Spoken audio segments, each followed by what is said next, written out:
All right, y'all, we should be in the building. Y'all know what to do. We looking all crispy and clean on the screen this Monday morning. Drop a 1 in the chat if you can hear me. Drop a 1 in the chat if you can see me. Welcome, y'all.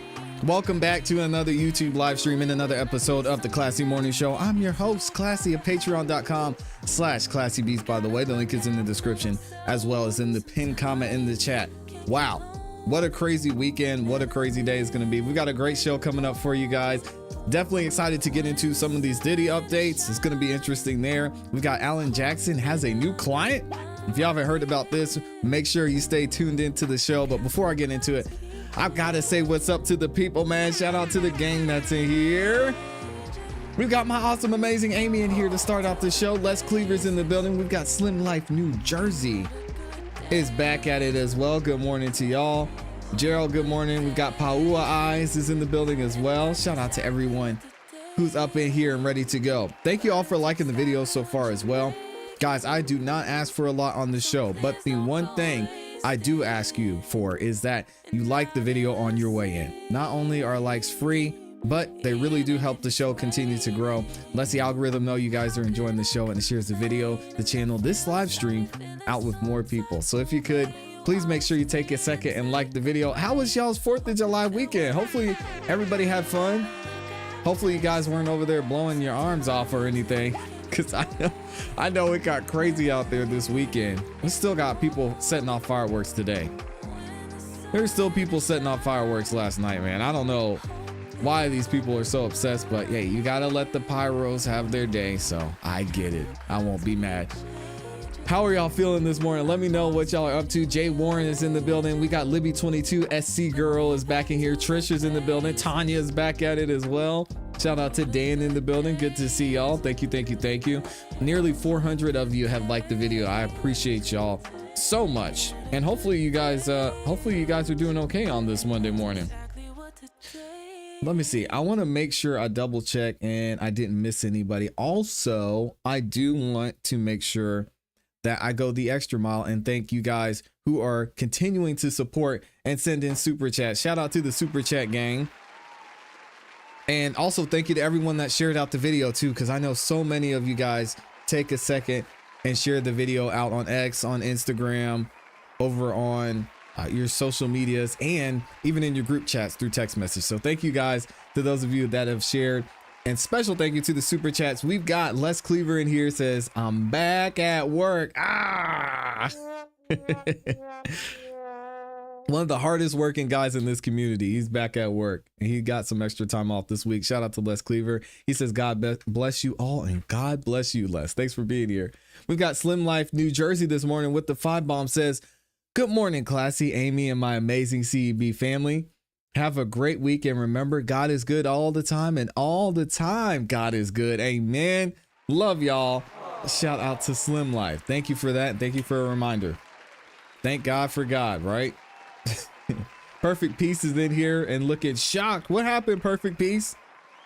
It must be about some of the topics we're going to cover today. It's going to be interesting. We've got CPE is in here as well with the 2 bomb, says, had to be told to like the video tags. Oh, CPE, you've been here too long, man. You should know by now to like the video, but I appreciate you paying your taxes over there. Thank you for the support. And we've got my awesome, amazing Amy in here. Y'all know Amy does not miss. She shows up every single show, reminding y'all to like the video, reminding you guys to make sure that you're active in the chat, seeing what you guys think, giving some great insight into each topic that we cover, and as you see here, supporting as well. So big shout out to Amy.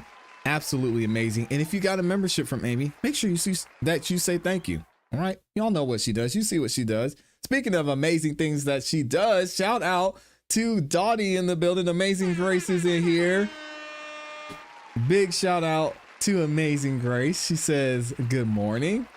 Love you and have a great day. I love you too, Grace, and I hope you have a great day as well. Y'all don't have too much fun out there, all right? Save some of the fun for the rest of us. Shout out to Grace. Shout out to Sam. All right, let me see. What else y'all got going on? It is Amy week. Shout out to Amy. If y'all haven't checked out the Song of the Night live, we're going to be live tonight, and we're live every Monday, Wednesday, and Friday right here on the ClassE YouTube channel. We listen to some music. As you guys know, I started YouTube as a producer. I was putting out my music, and then it built, and I started talking about music, and then we started talking about the music industry, and then we started talking about music law, and then we ended up talking about law in general, and now here we are. But a lot of the people that originally came to this channel were here because they are musicians and artists, and they either connected and liked the music that I created, or they just like the platform that we have. So we have a show every Monday, Wednesday, and Friday night at 8 p.m. Eastern Standard Time right here, where you'll get a chance to hear from some of those independent artists, get an opportunity to support their music, and sometimes you get a chance to vote and decide who takes home the win each night. So make sure y'all tap into the show. It's a good time. And Amy is actually sponsoring the entirety of this week. So it is Amy week on the Song of the Night live show. So big shout out to Amy for always supporting. All right. If y'all are ready, we're going to go ahead and get into it. Thank you again to everybody that's in here. Did I miss any of y'all? Shout out to all the members in here too. Taco Tuesdays in here a day early. We got Jay Buckmasters in the building. Look at all the members, man. The green is going crazy. We got Krisha is in here as well. Shout out to Krisha. And I think I got most of y'all. All right. I'll be saying good morning and what's up to you guys as we go throughout the show. But let's go ahead and get into our first topic because, oh man, it's going to be a fun day today. As you guys know, and as we mentioned last week, the Diddy trial, it basically finalized last week. And a lot of people are upset, especially some of the ones that were outspoken against what was going on in the trial. They thought Diddy was guilty. They saw some of the evidence. Some of them didn't see the evidence. And they were just mainly upset that Diddy got the verdict that he did. Well, now we're going to hear from a couple of them. Many of you know who they are, specifically and namely Nancy Grace. We're going to hear from Nancy Grace a couple times today, but I thought this one was specifically funny because she gets called out by the TMZ crew here. We're going to get into it in a second. Shout out to TMZ for this article. They say Nancy Grace on the Diddy trial. The verdict is devastating. Rich man's justice.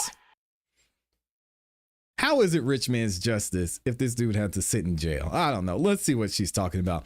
Nancy Grace says Sean Diddy Combs is getting off easy for one major reason: the cross-examination of Cassie Ventura and Jane Doe. But she's absolutely disgusted and shattered by the jury's decision to acquit him of trafficking.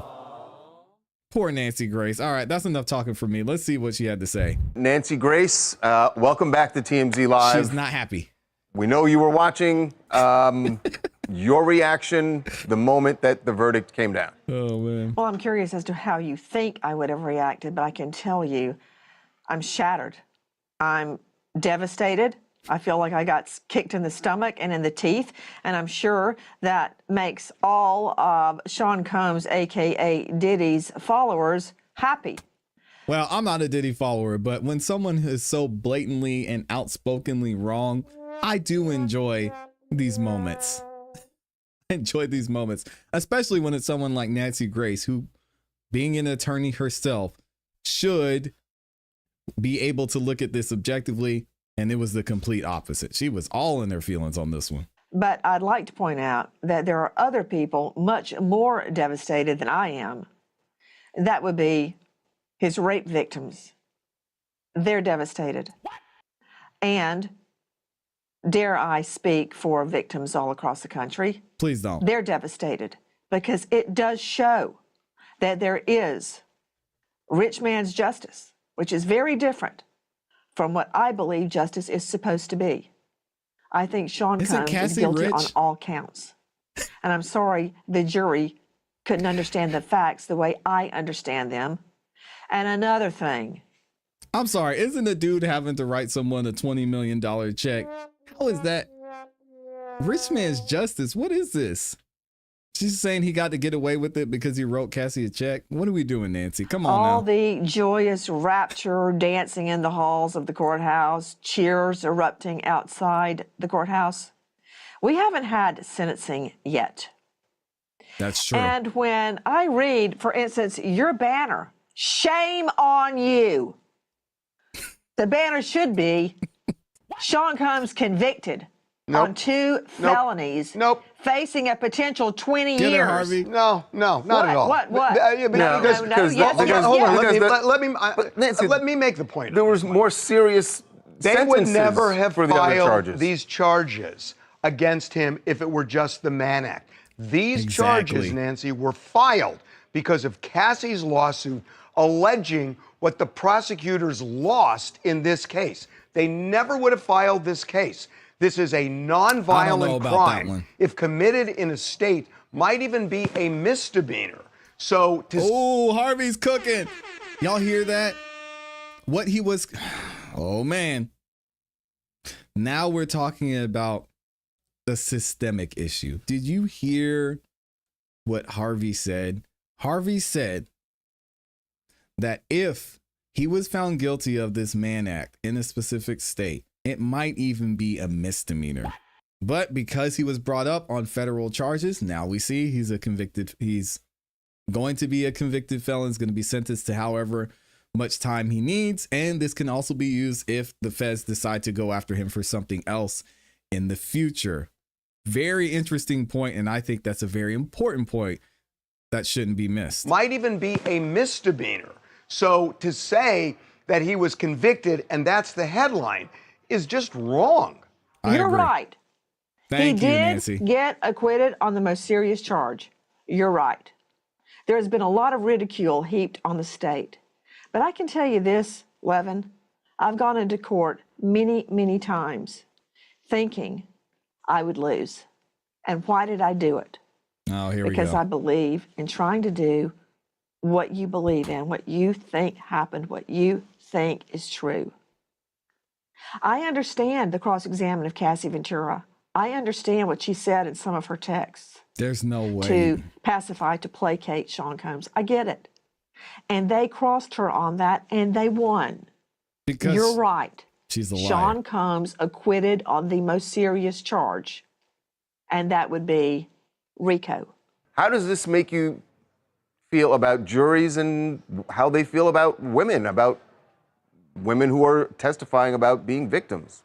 It makes me feel horrible because how can I, with a straight face, counsel other rape victims to come forward? That there will... Oh, I don't know. Maybe just show them Cassie's $20 million settlement. I don't know. Maybe show them, hey guys, I know this guy's most likely only guilty on lesser charges, but here's what we're going to do. We can file a lawsuit on him. Then another part of government will go after him. And then maybe he can be held accountable. You want to talk about rich man's justice? This doesn't happen to somebody who's not at the level of Diddy. Let's be very clear. So how is that rich man's justice? So yeah, the victims can see this and they can say, hey, I might get something out of it. I might not get anything. If they didn't report it and the statute of limitations are up on whatever crime they're saying was committed, then fine. If they have evidence to show that, then fine.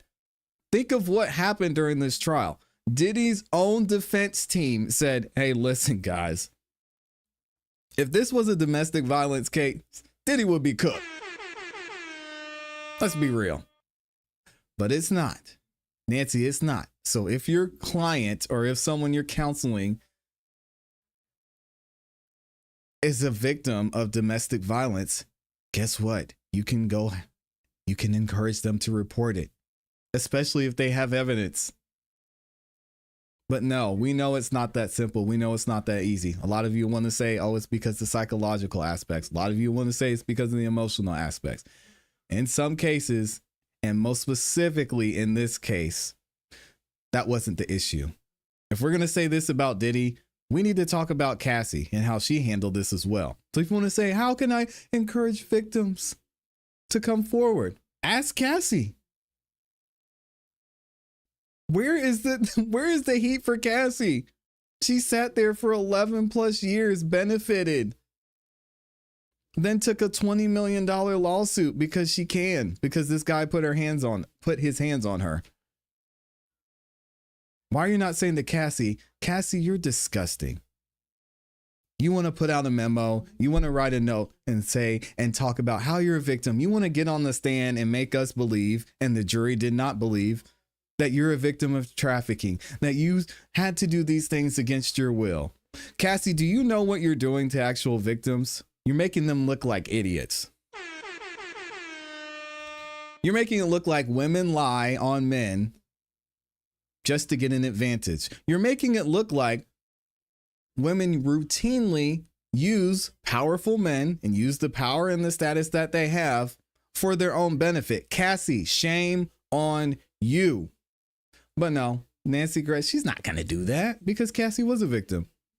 Diddy did put hands on her and he shouldn't have. So we're going to focus on that, not the fact that this woman is making it more difficult by how she chose to move for actual victims. But hey, you know, we'll just talk about Diddy right now. It's fine. Will be justice in the end. How can I do that after this? Don't worry, I am.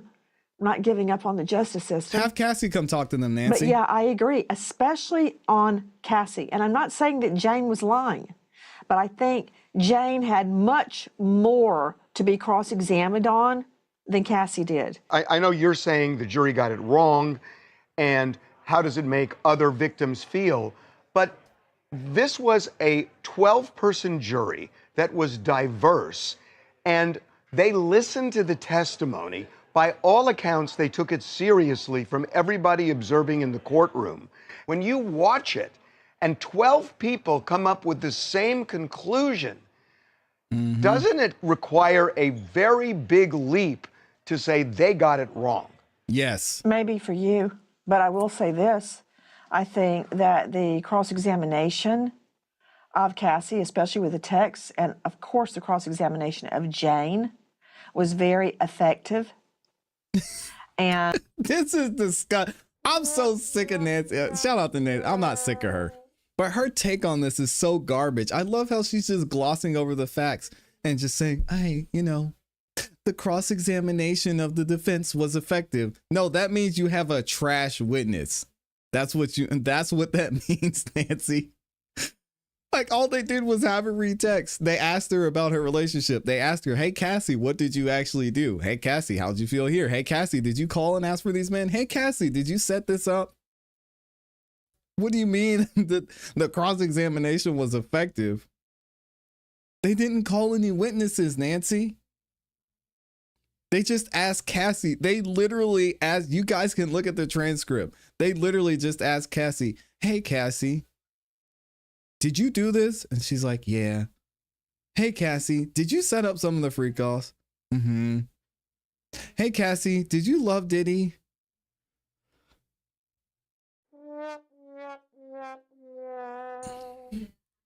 You still love Diddy, ClassE?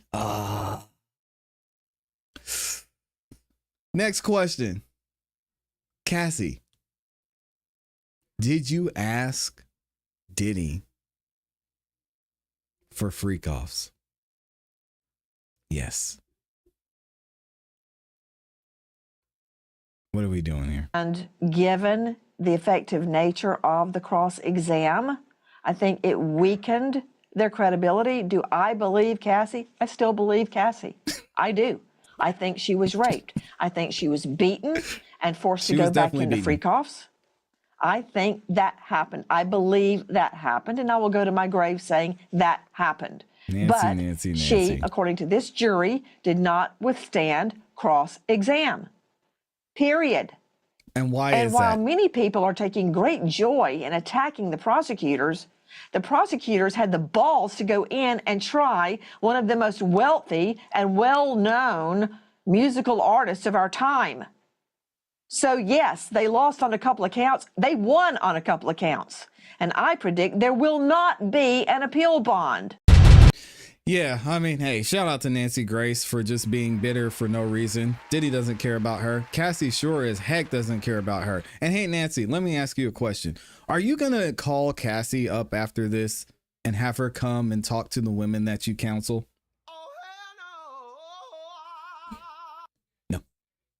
No, you're not. Are you going to call ClassE and say, hey, ClassE, we're having a women's advocate. We're having a women's advocate meeting, and we want you to come and be our guest speaker. And I usually don't do this, but I'm going to do this today in this video. I want to hear from the women who have been victims of DV. And I want to ask you this. If you, knowing ClassE's story, knowing what she went through, knowing what she participated in, willingly and sometimes unwillingly, is this someone you would want to hear from when it comes to being a victim of this type of situation? Knowing about the settlement, knowing how long she was in a relationship with him for, knowing how she asked for certain things, how she set up certain things, knowing how she was beaten. Y'all let me know what you think about that in the comments and in the chat. We've also, this is an interesting point to pivot to. So once the verdict was read for Diddy, listen to what happened here. Diddy gets a round of applause from some bad boy. Fellow inmates cheered post-verdict. Diddy's lawyer claims Diddy was feeling the love when he had to go back to prison after a jury acquitted him on 3 of his 5 federal charges. Cause the cell block gave him a round of applause, his lawyer swears. Mark Agnifilo spoke to the Associated Press this week, and he told the outlet Diddy's got a hero's welcome back at the federal prison where he's in custody. Agnifilo claims the inmates all said, "We never get to see anyone who beats the government." That's true. 98% success rate, guys. But Diddy landed a win in this case, and it seems his fellow inmates reveled in it with him. And then last but not least, since we're speaking on ClassE, I have to do it, guys, because nobody else will.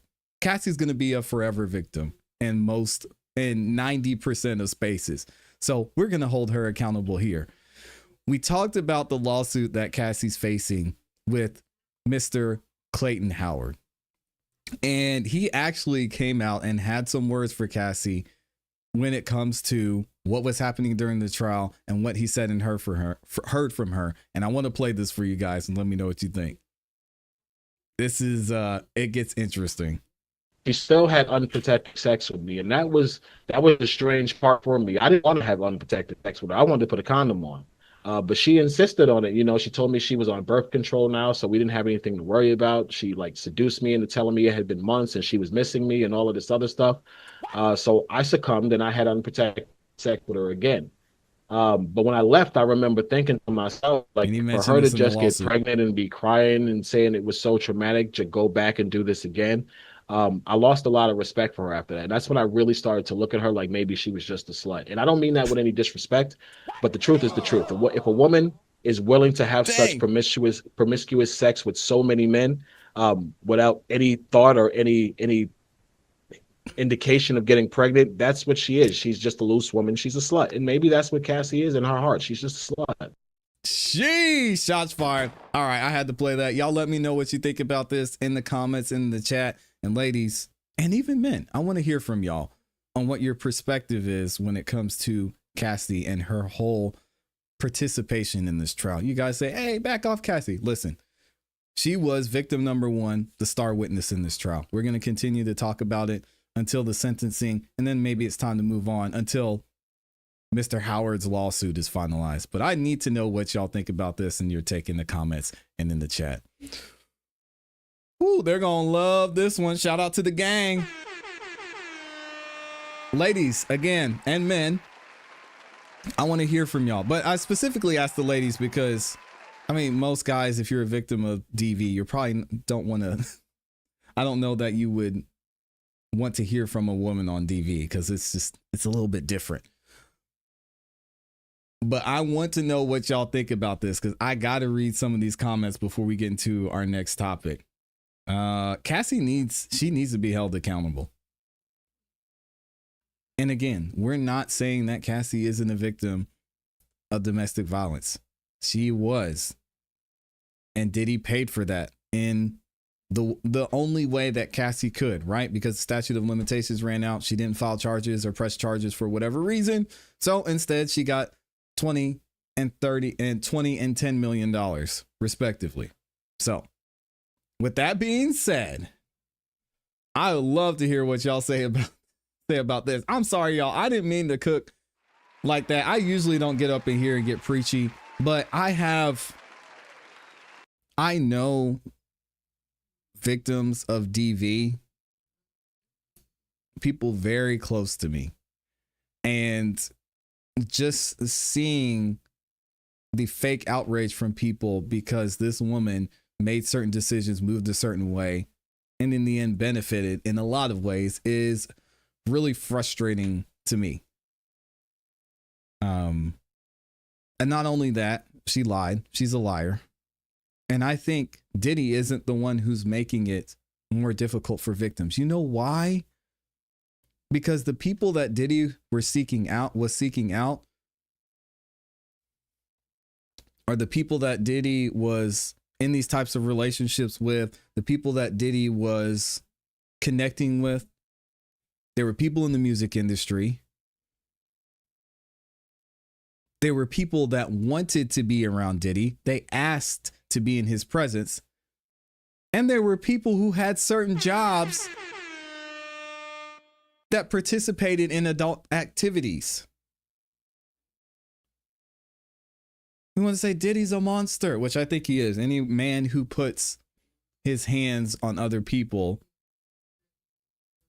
out of emotion or whatever you want to call it is a monster to me. But we want to act like Diddy was just going out on the street, picking up people and say, hey, come on over here. Let's party. There's no evidence of that. None. Right. And so what we have ultimately is that there is no evidence. None.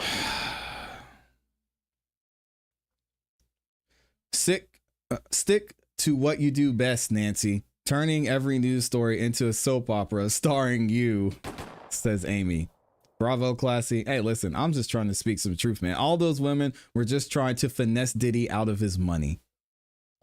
Let's be real. You are making excellent points. Listen, guys, I'm just seeing it for what it is. I'm trying to put my emotions aside and actually look at this from a logical, common sense perspective. We cannot just act like Cassie wasn't involved in all of this, because she was, and she confessed to that and admitted to it on the stand. And the truth's going to continue to come out.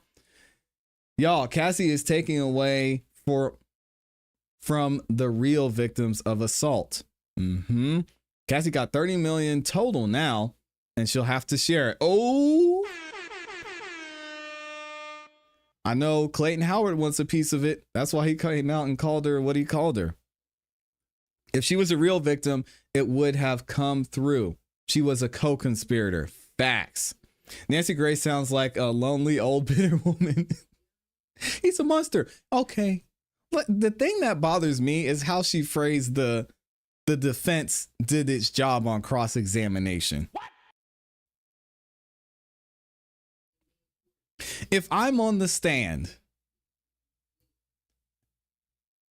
and the reason I'm on the stand is because they're alleging that I was some type of drug dealer and I was selling drugs to people and doing this and that, right? And I get up there and I testify. Hey, sir, what do you know about drugs? Nothing.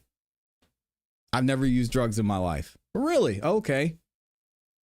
You've never tried any drugs? Nope. Never tried any drugs. You never been on the street corner trying to sell drugs? Nope. You never went to someone and asked them if they want drugs? Nope. Okay, cool. No further questions, Your Honor. Defense is time. Sir, you were over here selling drugs, weren't you? No, I wasn't. Did you sell drugs to this guy? No. Have you seen this guy before? I don't even know who that guy is. When you were around this guy, did you give him drugs? No, I don't do drugs.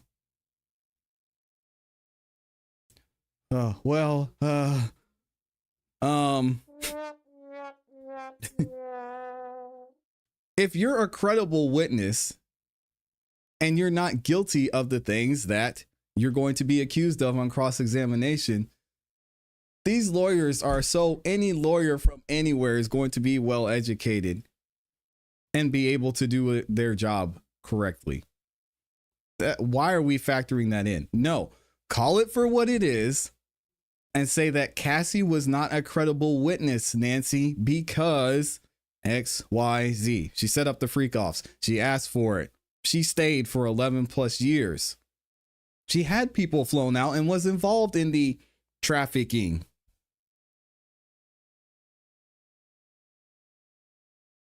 I'm not going to be called a drug dealer on the stand because I've never touched drugs in my life. I'm cool. I'm good. The defense can't do their job.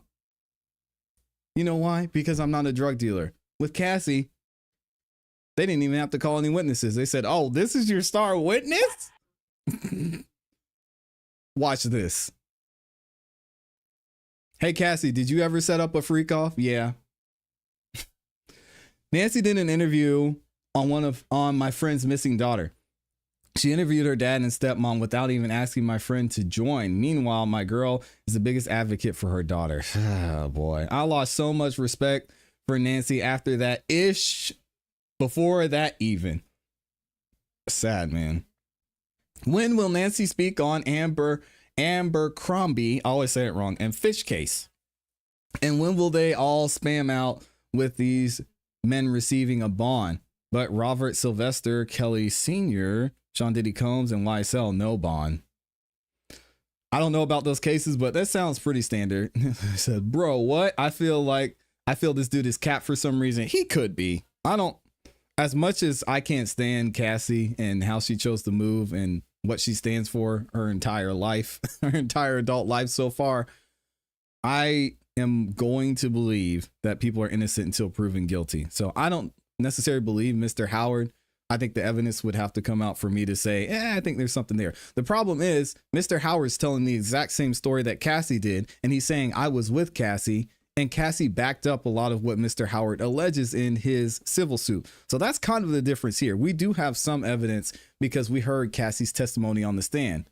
Mr. Howard saying, Cassie, no. That freak off you talked about on the stand, I was there. I was the guy. And you wanted all of this.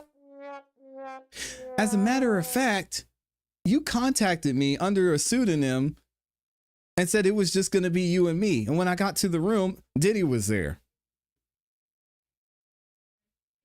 And X, Y, and Z. So it's tough. It's tough for me on this one because we do have some evidence and we have seen Cassie admit to certain things Mr. Howard saying it happened. You see how I feel about Nancy? What did Amy say? I missed it. I'm a victim of DV and I felt I couldn't get away. But once I got away, I was gone and never looked back.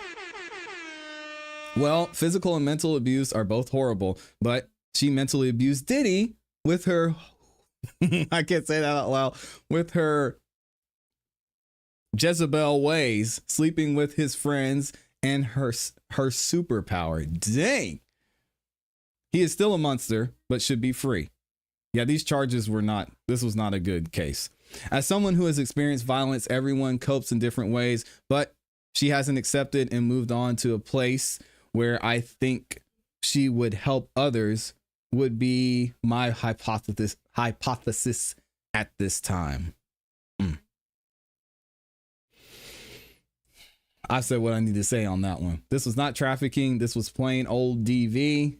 And the only reason he was found guilty on the transportation for prostitution is because he was the last man standing, one.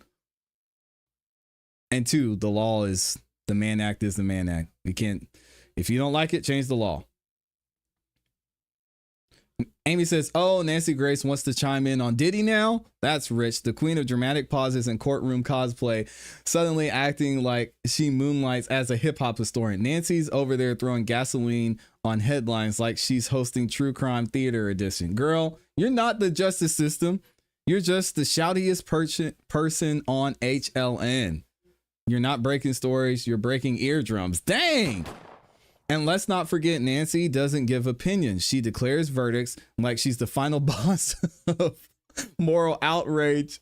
Let's be real. Nancy's idea of rap is probably Eminem Lose Yourself on a Peloton playlist. You think Nancy gets on a Peloton?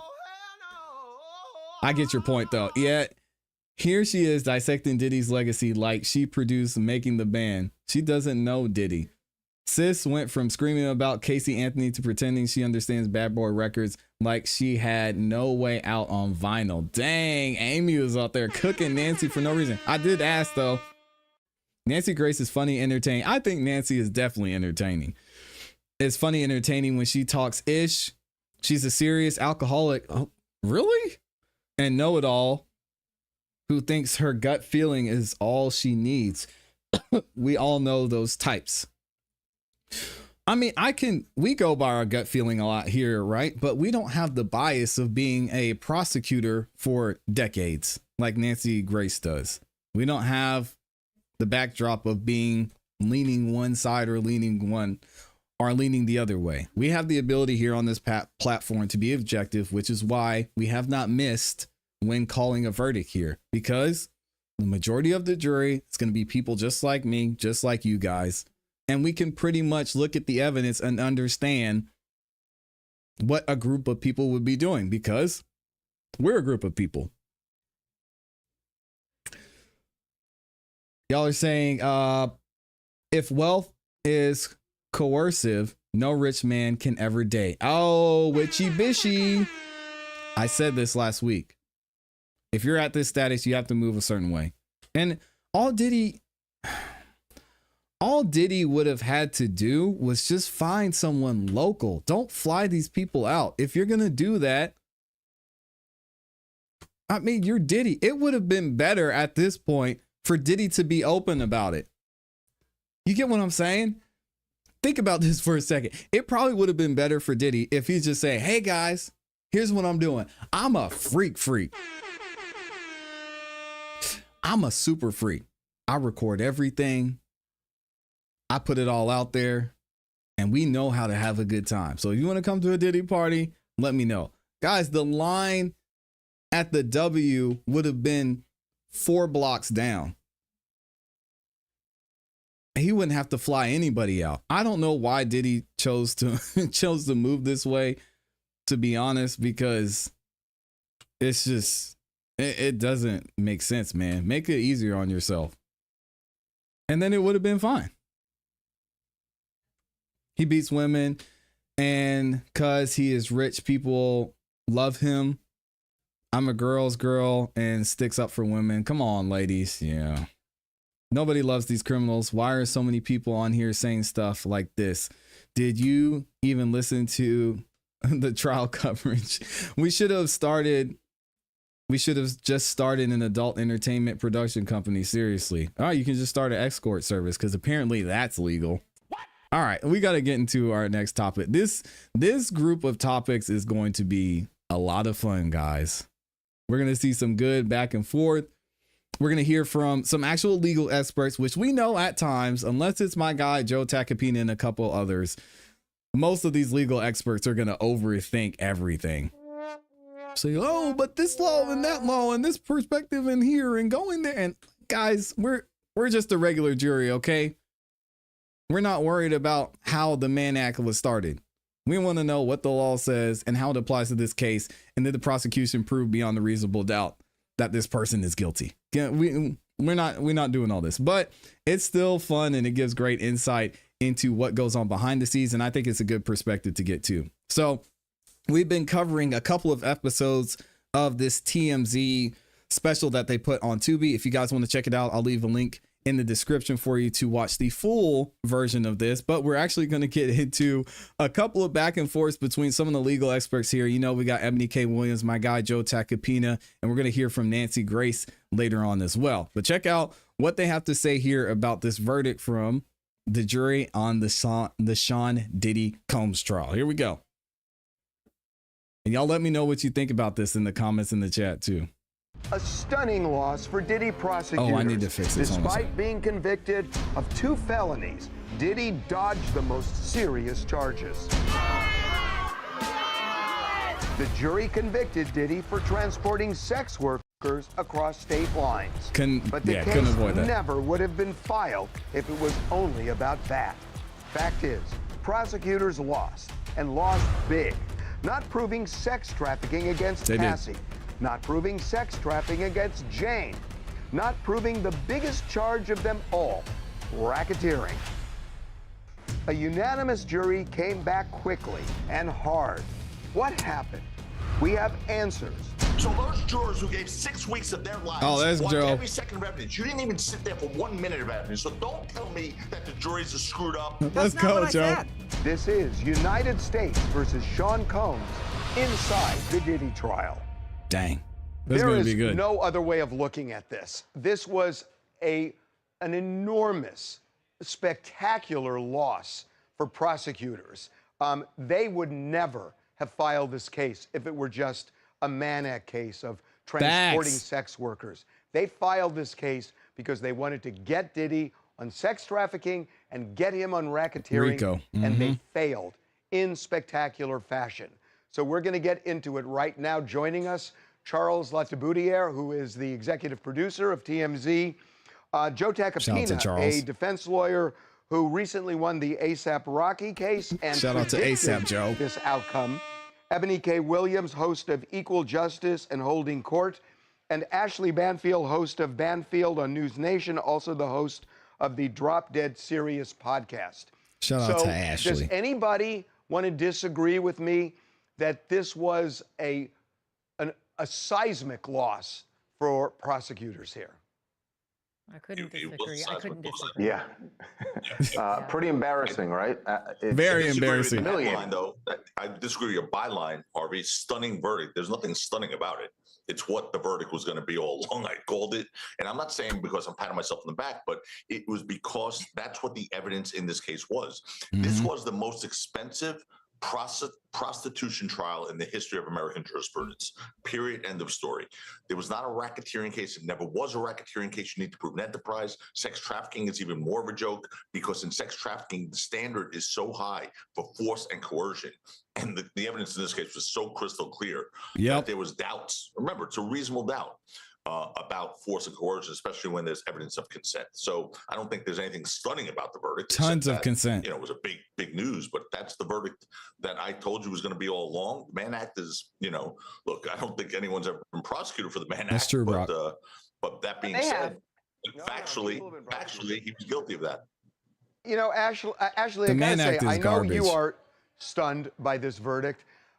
Joe does have a point that whether we're stunned or not, this jury seemed to come together with lightning speed. That an hour in, it seemed like there was only one holdout. So they weren't buying what the prosecution was selling. No, but I'm still kind of I'm flummoxed because one of the first questions that came out looked like they were finding a predicate act to racketeering, which was, if somebody asks for drugs and the defendant gives the drugs, is that distribution? And it is.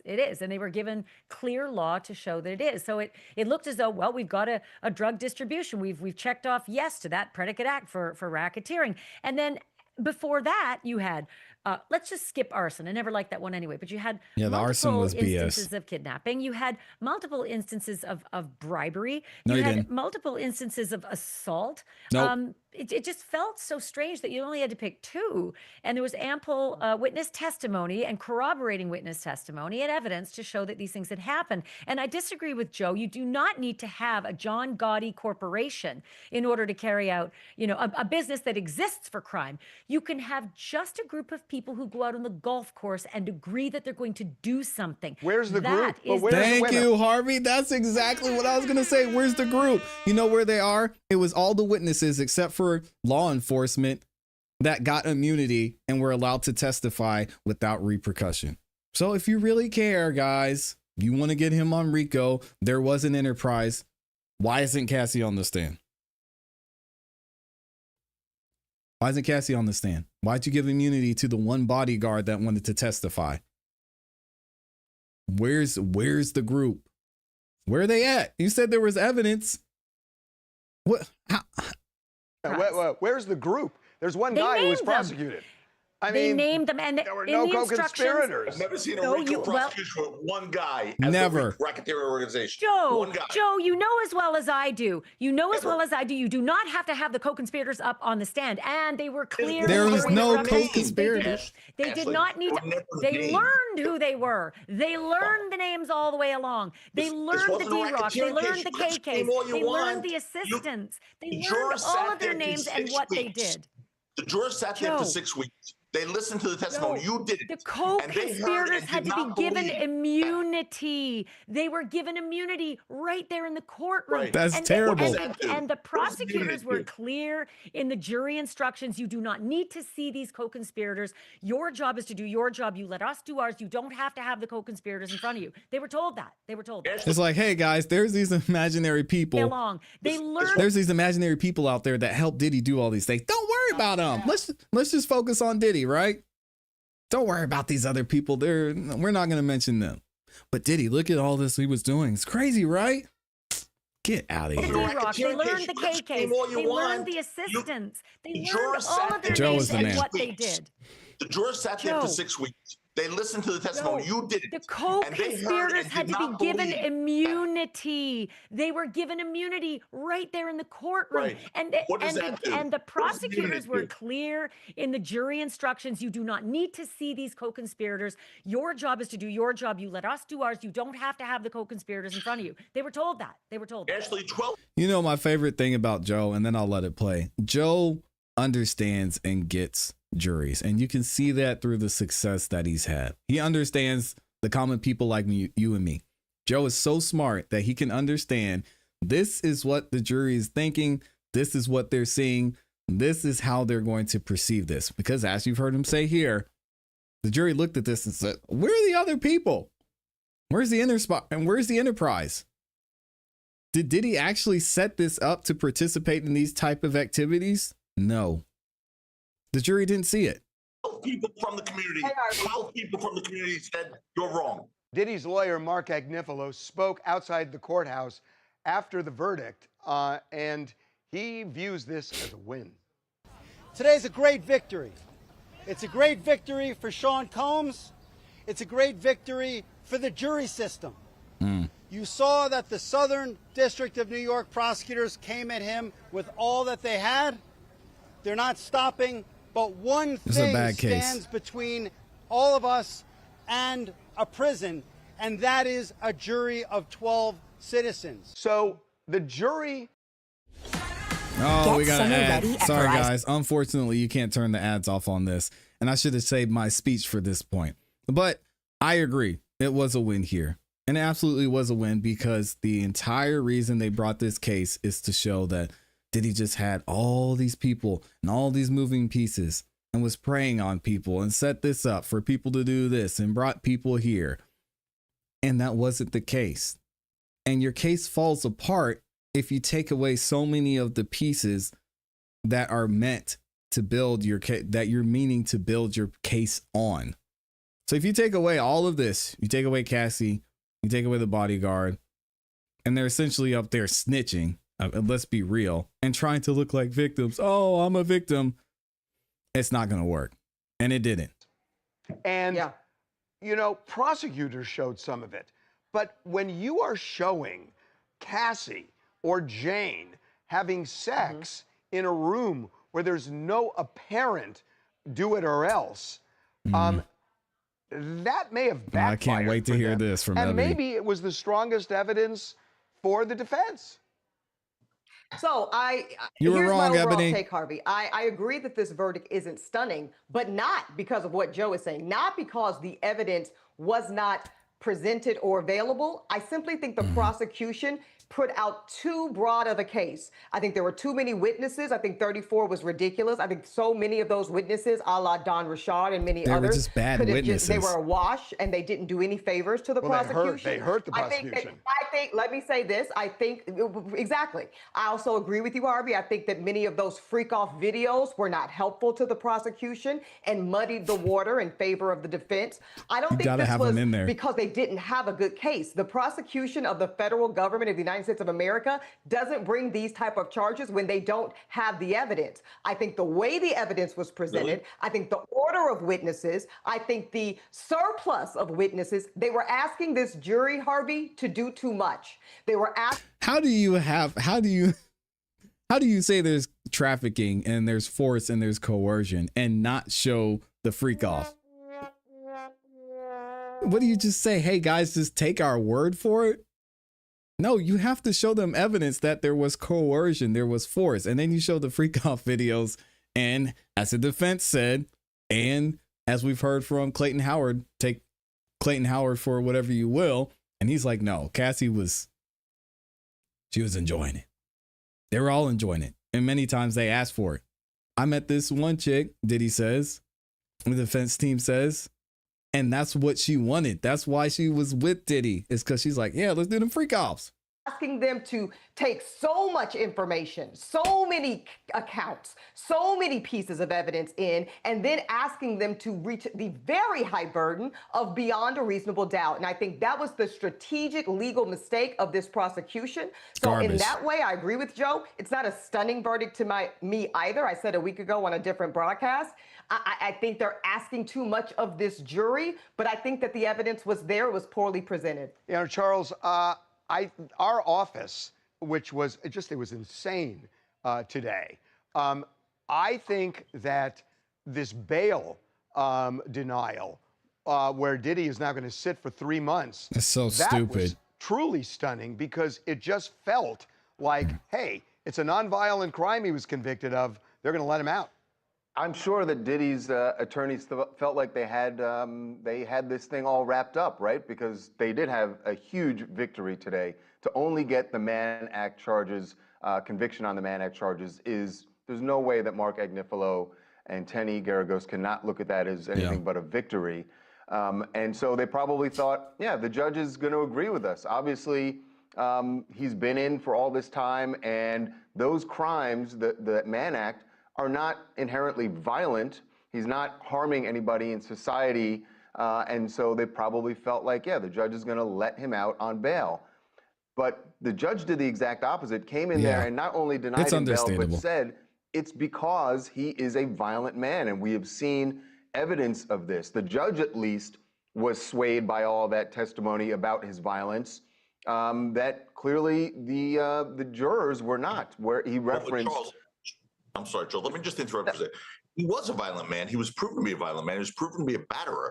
But that's not what he was charged with. So the jurors didn't have to. No, I agree, Joe. But that's why I agree that's why the jury. And we talked about this when we were trying to find out more information on why the judge made this decision. Just because he wasn't convicted of that, he wasn't convicted and charged with DV, or he wasn't convicted and charged with the battery, doesn't mean the judge can't take that into factor with the sentencing and also when it comes to bond. I wish I could remember the term. Again, I'm not an attorney. Y'all let me know and remind me in the comments and in the chat, though.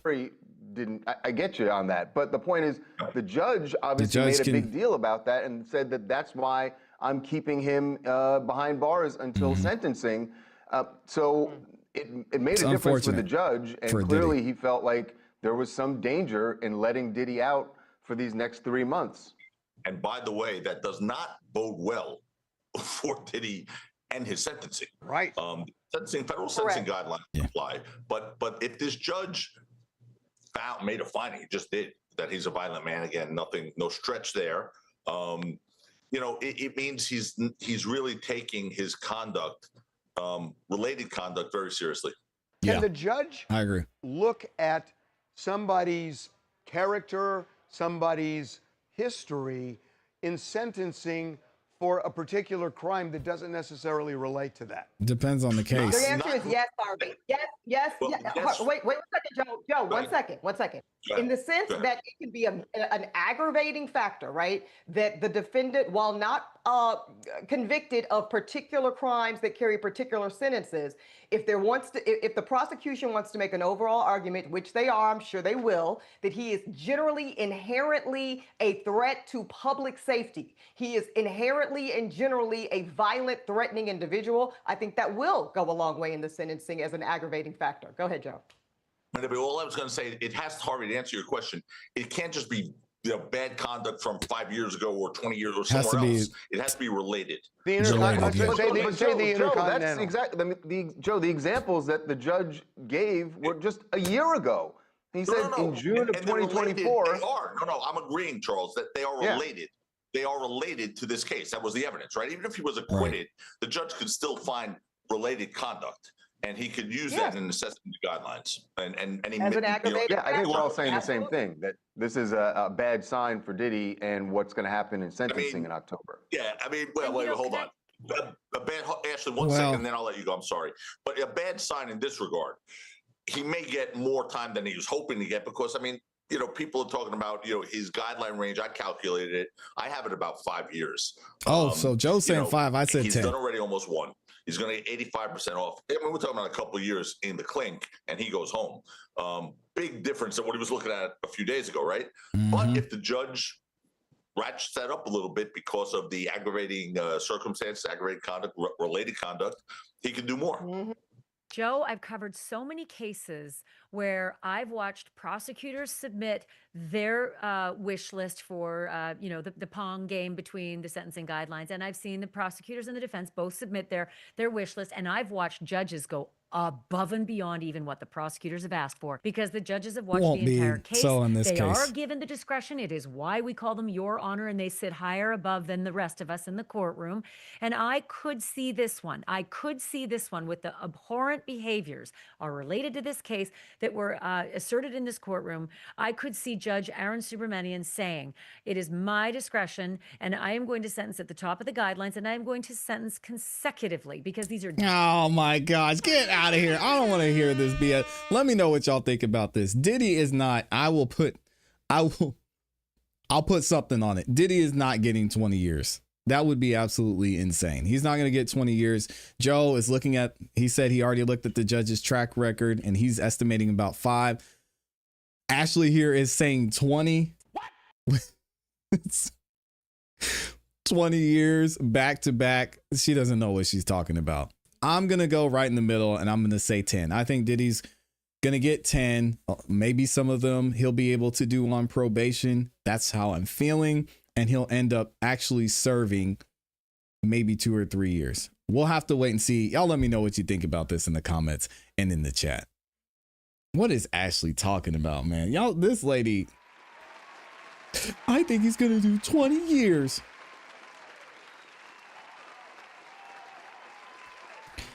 I think it'll be 10 to serve 5 plus time served. And maybe he'll get to, I don't know. I think it could be just 10 years probation, to be honest. But with Joe saying he thinks it'll be 5, that makes me want to change my prediction. But my initial prediction was time served plus maybe 10 years probation. Now I've got more information. I think I'll maybe change it to 10 to serve 5 plus time with time served. So he'll do 3 or 4 years. So I don't know. Ashley's tripping though. I would rather listen to Nancy Grace than her. Yeah, I don't know let me hear the rest of this. Different acts over many years with different women. It is not one house fire with multiple victims inside the same act. You know, Ashley, I got to say, Ashley, I want to raise a case. I want to raise a case that I'm his background saves him. Yes, I agree. When O.J. Simpson was sentenced in the kidnapping case in Las Vegas, the judge threw the book at him. I think it was 23 years. And it was very clear she was avenging the deaths of Ron and Nicole. That's not this case. And that the sentence was out of whack for what happened. And that judge was criticized for that. So can this judge go think Ashley's a little right on. Cannot do that here because there are federal sentencing guidelines in play. In state court, where there are no federal sentencing guidelines, there's a max and a minimum. 7.5 to 15, for example, right, for a crime. But do you go high? Do you go high because he's a bad guy? Why? No. No, but you know what it is, Harvey? You know what it is, Harvey? You know what? Wait. One thing, Joe. They're also, in addition to these aggravators of his violence and propensity and the things we saw and as recent as a year ago, you know what's missing? any mitigating factors. We didn't hear from one witness from the defense in this trial of anybody coming to the defense or saying anything redeemable about Sean Combs. I think that's important as much as they didn't need to. They didn't need to because ClassE said it herself. Jane Doe said it herself. Isn't there a witness who is currently getting their lawyer paid and is living in a place paid for by Diddy? What? Come on. They don't need to talk about what all Diddy's done. He's built this place up and given these people opportunities. Man, no. Yes, that is Ebony K. Williams. They had no burden of proof. Ebony. Amy says maximum statutory exposure. Each court carries a maximum sentence of 10 years for a total statutory maximum of 20 years. Sentencing guidelines and expert analysis. Prosecutors have recommended a combined sentence of 51 to 63 months, 4.25 to 5.25 years. That's what Joe is getting his number from. I'm still going to stick with my 10 because I somewhat agree with what the ladies are saying in the sense that I think the judge will go above just to make an example and be like, Diddy, you're not just going to walk out of here. You're going to do some time. So that's why I'm going to stick with my 10. Amy says the defense attorneys argue for much lighter 21 to 27 months, citing Combs served 10 months. And hearing that, Amy, I think I'm even more confident in my prediction of 10 to serve 5 now. I think that's what it's going to be. Federal sentencing guidelines tend to anchor mid-range unless aggravated by additional factors. Well, his defense team did admit that he was an abuser. So that's, I think, additional factors. Many legal experts expect a 4 to 5 year sentence before time served is deducted. Combs has already spent approximately 10 months in federal custody since September 2024, which counts towards his eventual sentence. I'm not going to die on the prediction hill when it comes to his sentencing. I'm just going to put in what I think and then we'll leave it at that. But that still is interesting insight. Shout out to Amy for that. Legal experts. Well, we've seen the legal experts. They don't know. They don't know. It's not a DV case. That's correct. But the judge can factor the the DV in because it was, as Joe said, it was relevant to the court proceedings. And his defense admitted, he's definitely guilty of hurting people, which is why Diddy's still sitting in prison right now. Jail. I understand, and that was a strategic part. Joe, it was a smart play for the defense in terms of the conviction itself. I agree with you. But on this issue of sentencing, we know how it works, ladies and gentlemen. It's aggravators and it's mitigators. And as no mitigating factors that I can see, if you can Amy, what's your prediction? Some mitigators, Joe, because I don't see them, that's going to work against him on sentencing. And how about... I can't hear from Ashley again. Respect to Ashley, but she's been super wrong this entire way. So sorry, Ashley, I can't take you seriously. And shout out to Stevie J. Stevie J has been by Diddy's side since the beginning. You saw TMZ. We covered it here. They actually did a special on it. And it was very interesting to see. Y'all let me know what you think. Go ahead and tell me in the chat and in the comments. What do you think he's going to get? Christ Records is in the building. He'll get 5 years with time served. Wow. Mann Act versus consent. Consent is so scary, guys. Y'all know I talk about consent here all the time. It's insane. So we've got 5 years with time served. Okay. Amy says the most realistic. Oh, here we go. While the absolute maximum is 20 years, it's highly unlikely he'll face a full 2-decade sentence for his offenses. I agree. The most realistic outcome is roughly 4 to 5 years total, though The judge could rule between 2 to 5 years and subtract 10 months he's already served. That means roughly 1 to 4 years left on his sentence when he's officially sentenced in October or possibly earlier. Amy, I want to know what your prediction is. Again, to let you guys know, and you know what? Let's just do a poll in the chat. I've already done this once before. What will Diddy, hold on, be sentenced to? So we're going to say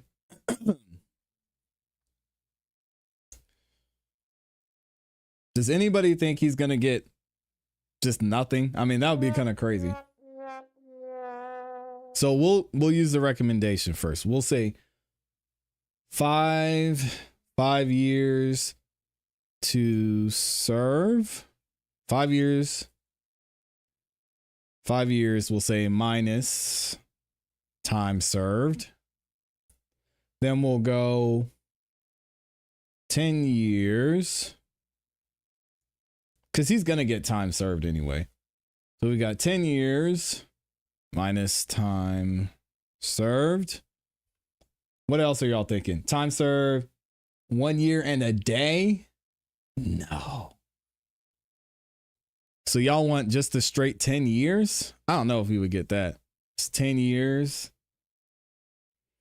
And then the last one I want to do is we'll just say probation. So I'll say 5 to 10 years.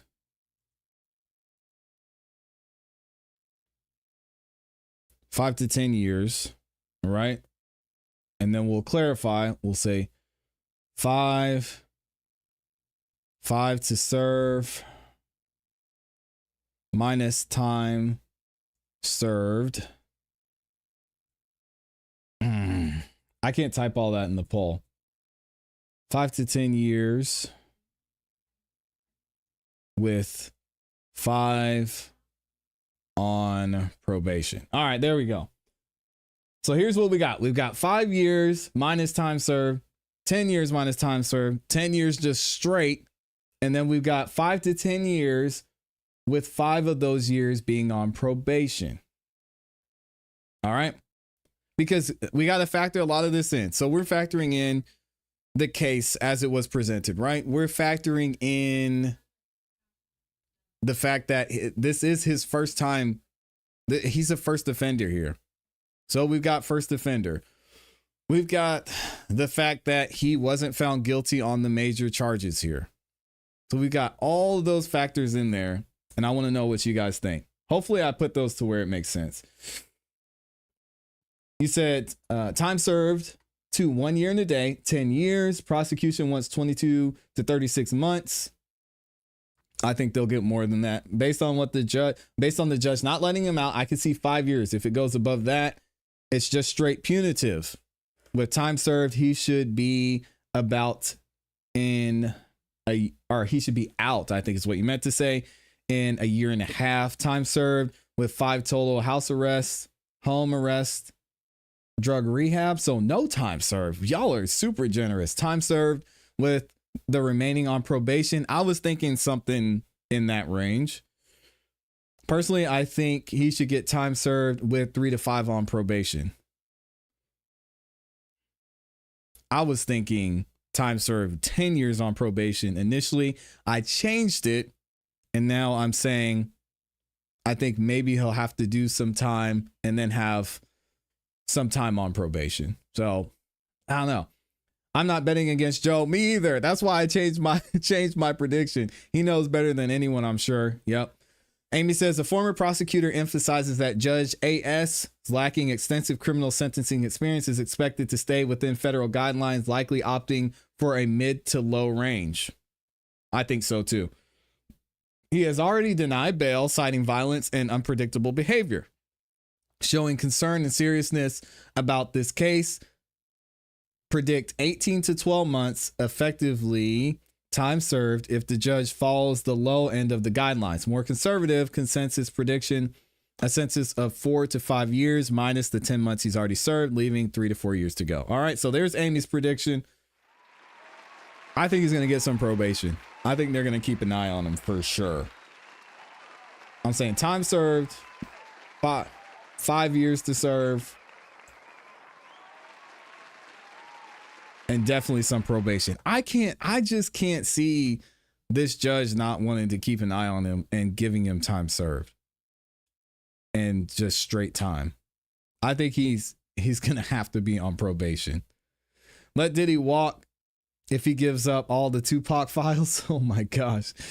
You just need to have a just gonna go with Joe option on your polls. That's true. I don't understand how he was even charged for those. Don't get flued out. Don't get flued out. Oh, he will definitely get some probation. I think so too. Even with the Mann Act, he wasn't found guilty of coercion or force. So when you read at USC 182422, he should get time served. And that's it? Really?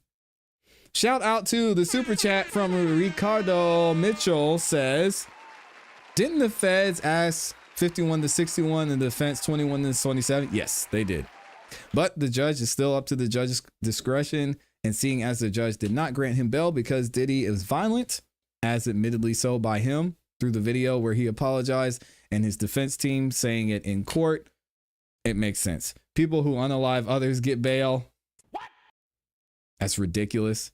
Again, it is ridiculous. I agree, guys, but it is what it is. Amy says, I could see him getting probation and time served, and he will be required to do probation with classes. Yeah, so can I have two options? Because I'm going back and forth between these. Maybe I'll make, if the sentencing is held until October, then I'll just keep changing my mind. My initial thought was 10 years probation and just let him go home. Now I'm changing it and I'm thinking the judge is going to make him do time. And I'm saying 10 years to serve 5 minus the time he's already served. And then the other 5 to be done on probation. So that's what I'm thinking. And I'm going to hold on to that prediction for now. Yes, they asked for it, but it's the judge's move now. Yep. But at the same time, a ClassE said he wants to keep it. Like I said, he wants to keep an eye on him. Yeah, I don't. Probation. I would be shocked if he doesn't get probation. That would be crazy. All right, so we've got our next topic we're going to get into here, guys. We're going to talk about the prosecution. I think many of you, y'all are saying you think that's way too much, 10 years? I don't know, man. I don't know. The court might want their pound of flesh in this one, so we'll have to see.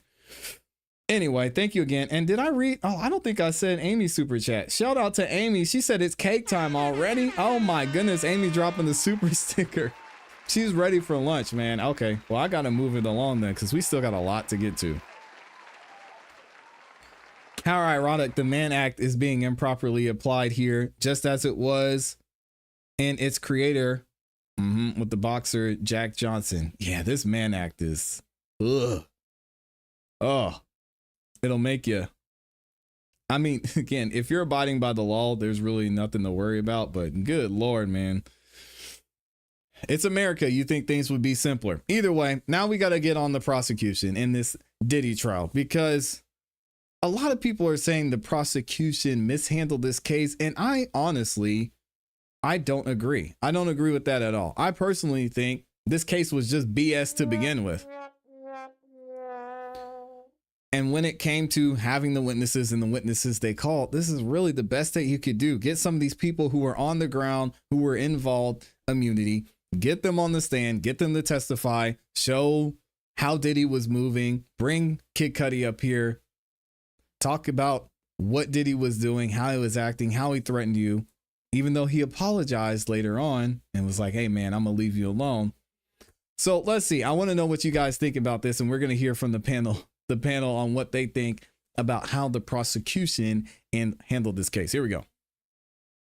Because I'd like to know if he does. What his thought process is right now. We really appreciate you coming on, Stevie. Thanks for having me, everybody. I have a blessed day. Thank you. Shout out to Stevie J. I got to come back to you. you keep coming back to a laundry list of things that prosecutors say he did, but the jury didn't buy it. So what do you make of that? Are you saying the jury just got this wrong? Because 12 people came together very, very quickly with this decision.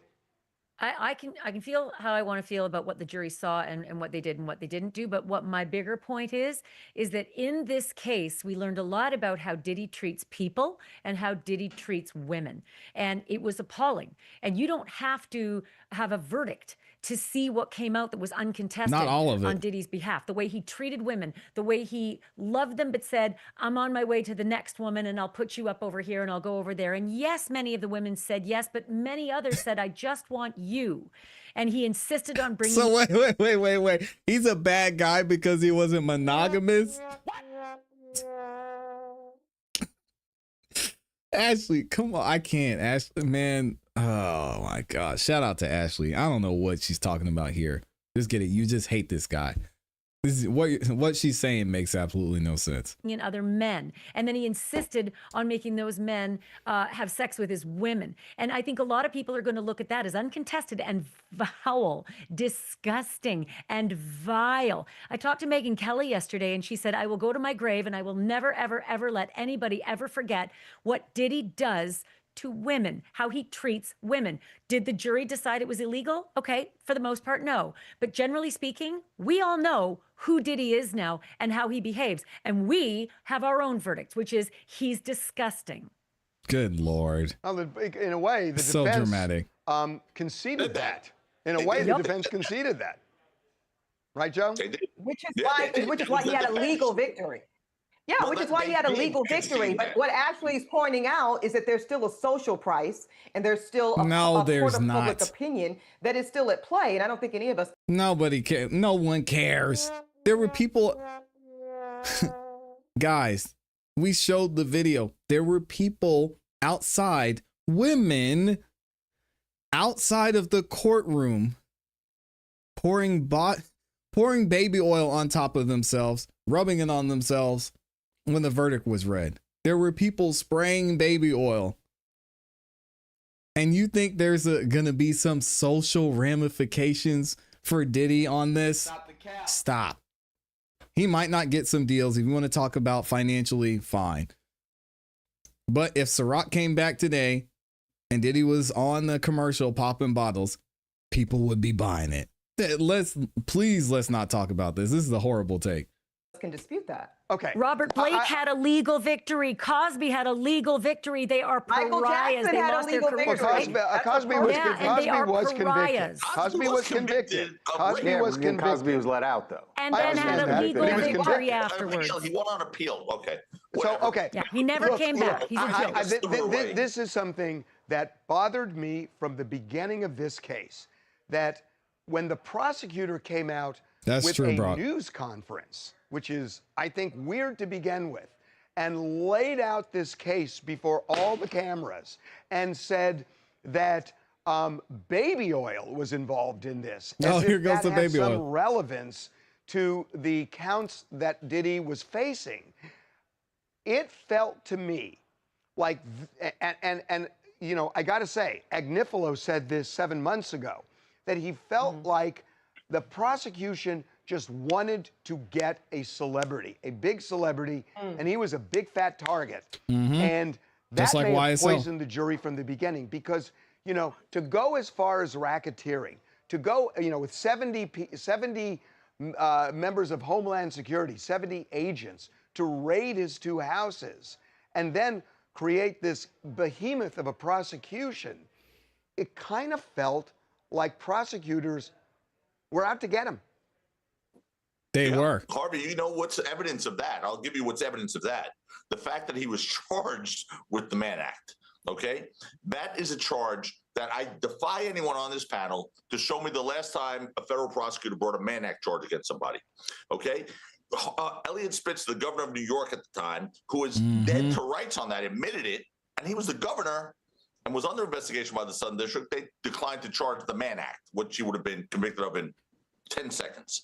I mean, go to Wall Street or any Chuck place Berry, else right Joe. now. Joe, the one that What's comes that? to mind for me, I don't know if it's the most recent one, but I know Chuck Berry comes to mind. Yep. Chuck Berry. Yeah, I mean, Okay. Jack Johnson, I mean, that was a long time ago, but also there were Jack these Johnson two was a long white time mega ago, yeah. pastors. You know, Well, and it the Mann Act's started been with around Jack since Johnson. the Mega pastors in the 1920s. 90s. You know, it's not new. The Mann Act was determined to be old. necessary back in the 20s. So it's not as though it's just some obscure thing that nobody ever It's a uses it. bad, it's a bad law. In my career, I've probably come across it at least a dozen times, at least. A dozen times is not a cases lot. where the Mann Act has been That's prosecuted. just in what I cover. Oh, No, man. I know, but Ashley, if this were not a celebrity, We and this respectfully was gotta get just a Ashley out of Mann here. Act case, would No this way. have been filed? No. Yes, because I've seen it. I've seen it with Peter Nygaard. It is a carbon copy in the Southern District of New York. So many of the patterns that are outlined in Diddy's case are exactly like Peter Nygaard. And I dare say I found out that some of the drug dealers are the same. So yeah, I have seen that. And I don't think it's unusual. And I have to say that what really upsets me is that the public is not yet willing to accept that sex trafficking can be elite, not just commercial. Epstein did not make a dime off the women, the young girls that he had sex with, but he got something of value. He got his jollies. His jollies is the value. And so I think that the public needs to understand that sex trafficking doesn't have to involve money or chains and a mattress. That's It can not involve, always what it is. oh yes, it can involve your feelings, however you feel. If you feel coerced, if you feel like, hey, it's Diddy, I have to do it, then yes, the Mann Act applies. Oh, well, that's comforting. Ebony, but that's not really what I'm getting at. Ebony, does it bother you that prosecutors held a news conference? It is just weird to me. Yes, I will say this. I didn't like the news conference piece on behalf of the prosecution. I don't love it when defense lawyers go in that way, but I better understand it because they have more incentive to lead with the public narrative. I think prosecutors should stand in more regard, and I was not happy to see that. I also agree with you on this, Harvey. I think the prosecutors in this exact case overplayed the hand of salaciousness. I agree with you. The baby oil was too much. I think showing the video of the freak off was too much. Astroglide, 6, 7-inch platform stripper heels. I think that they thought that they would get a result of that they never got. And I think it was off-putting to the jurors. And I think it overplayed a hand of, if you're leading with sensationalism, it makes me suspicious of the substance. And I think that's what we saw. And not to mention that, if you're leading with sensationalism, make sure that your star witness wasn't a key factor in creating these type of events and atmospheres. You can't say that she was involved and she was the one, and look at all this stuff, poor Cassie, and then expect the jury to find that he's guilty of making her feeling coerced in some way. I don't know. What are we doing? Did it feel like bedroom police to you? Yes. That and just like, it tells me that you're not confident enough in the substance of the elements of the charges. Because if you are, just ride that out. Why are we talking about Astroglide? You know why I think that's a good point. That's how I feel. Well, so there were what, 1,000 Ashley? bottles, So and it was what? He buys it. overwhelmingly. He buys it in It's a bulk. pattern. You have to prove pattern, and 1,000 bottles of Astroglide shows pattern. But Of so having what? sex? He has 1,000 No, but bottles. not if it's consensual. Yeah, exactly. Well, I think what they're saying is What that does it was that not mean? consensual, and here's the proof that it was a pattern. There were I hear 1,000 you, bottles Ashley. on How does reserve. 1,000 bottles of baby oil prove that? Come on, Ashley. How does 1,000 bottles of baby oil prove it's non-consensual? What I'm trying to say is that they had the witness testimony to prove that it was non-consensual, and then they had the other evidence, 1,000 bottles, as pattern, because you have to do both. But you know what, Ashley? I think that's that kind of conflation that you and Harvey are going back and forth about. Is it about the baby oil or is it about the consent? That's why we have the verdict we have today. Had they focused only on the consent piece, only on the coercion piece, only on the forcefulness piece, I think we might have had a different outcome today. I really do. You know, heading into this, we heard a lot about SDNY and the feds in general and their rate of success, and that when they bring a case like this, they always win. Do you think that they were overconfident because of the ClassE video, because of the beating video, because of the public, the understandable public reaction to it? I don't think they were. I feel like maybe now that we've seen everything they put out there, that made them overconfident that they were going. And honestly, I will say that that's one of the reasons I misread the jury also and misread where this case was going. I just felt like that video just maybe made them overconfident that no matter when push came to shove, the jurors would side with them because they saw that video. And obviously the jurors didn't do that. I think they had so. they had everything around that video. Yeah, and I'm gonna disagree with Charles on this one because I don't think they got overconfident about the video. I think the entirety of this trial and this charges was for something else. Again, I don't want to put my tinfoil hat on this one, but I want to hear Charles and Joe out. I think there was another reason that they brought these charges, because if you look at the evidence surrounding it and you look at your star witness, none of this makes sense. And Ebony said, oh, just focus on the coercion. Just focus on this part of it. Just focus on the witness tampering. But if you don't have that and it's a part of a RICO and you don't have the enterprise, and you're not going to charge the people who were involved in it, your case, in my opinion, falls apart. It was lacking from the beginning, and I don't think they even intended on winning this, if we're going to be real. But hey, everything around that video, they had these for another day security guards, multiple hotel security guards, who said he tried to bribe me. I said no, and then he went to the next level, He tried to bribe the next hotel security guard, and I said no. So then they came to the hotel and they bribed the bosses, and the bosses finally said, oh God, okay, here's $100,000. You know, you got $100,000, and the bosses of the hotel handed over the video. So I think there was a lot to that video, right? It wasn't just video of beating. It was video of there's an escort sitting in the room named Jules who's going to testify what happened. There are multiple security guards who's going to testify what happened. They were all there that day. So it wasn't just the video. But they never brought Jules, and I thought that was interesting, actually. But Jules never testified. Why? I thought that was interesting. But I think they got the information based on Jules, because we were able to get a hold of it. Well, they weren't buying it. So what kind of case is this that you just call all these people and they don't testify? Let me know what y'all think about this in the comments in the chat. Do you think that the prosecution ruined this case, or was this case, as structured, destined to fail from the beginning? Let me know.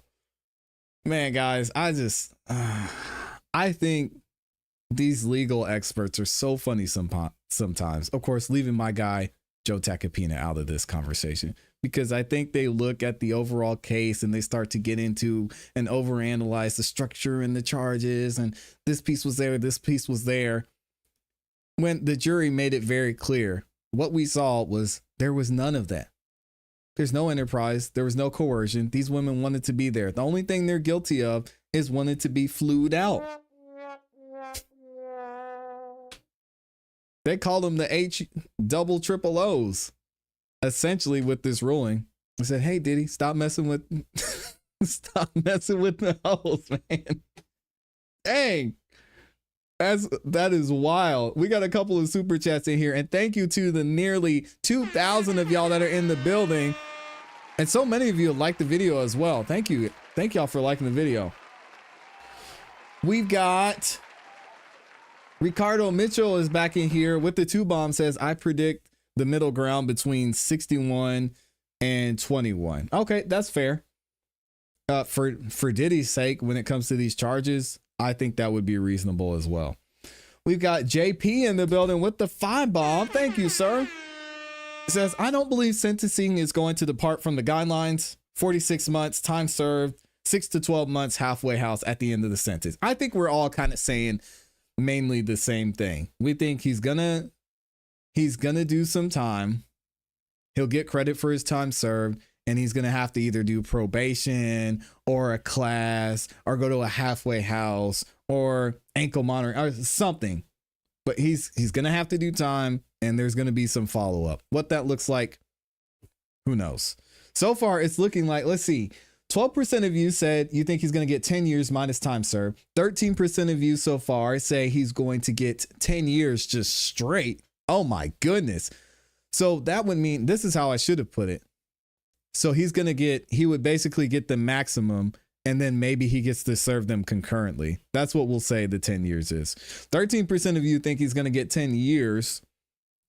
And then 30% of you so far are thinking 5 to 10 years with 5 of those years on probation. That's what I'm thinking. And then 44% of you said 5 years minus time served. I think that's probably the most favorable outcome that Diddy could hope for. He's going to have to sit in there a couple more years, I think. We'll have to wait and see. Melissa said, and so what we have ultimately, why? is that Why are we doing there this? is no evidence, none. So Diddy can't be Mr. Nasty Man because he put some people on a plane? Yes. Yeah, yes. Yes. Yes. That's what the Mann Act says, yes. You cannot do that. You cannot put someone on a plane, take them across state lines, and with the intention of participating or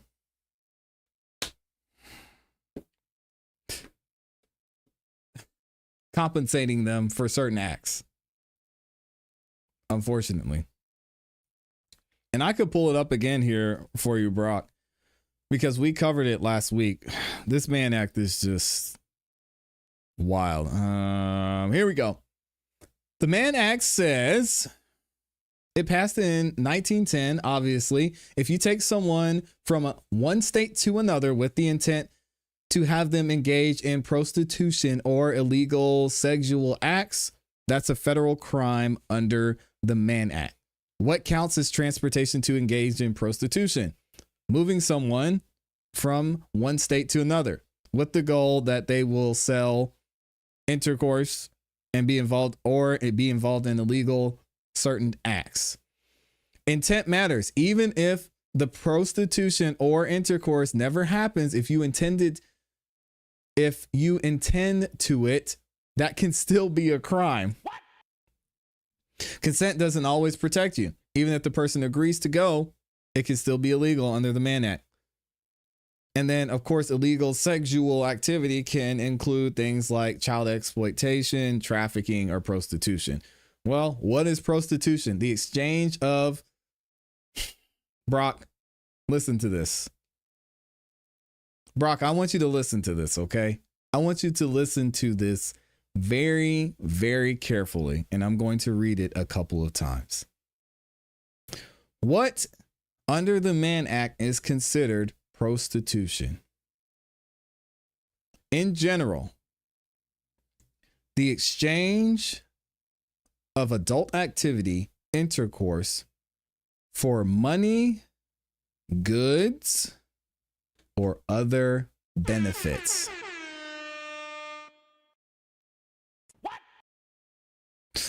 What's up with that third one? Other benefits. Could that be the opportunity to be on a private jet? Could that be tickets to a concert? Could that be getting to stay in the Wynn? Could that be getting to be around a person who is a billionaire?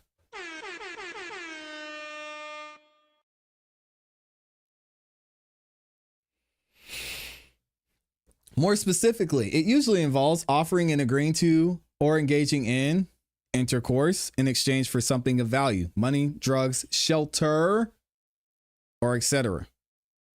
You don't have to actually perform the act. Just offering or agreeing can be enough to qualify.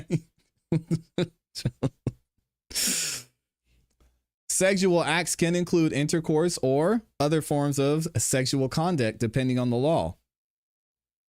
So heavy making out and petting, as they say sometimes, it typically applies to both the person selling and the person buying. Unless you need the other person to testify, then they get immunity, right? If someone says, I'll have intercourse with you for $200, even if no money changes hands, that alone could be considered an offer of prostitution in many jurisdictions.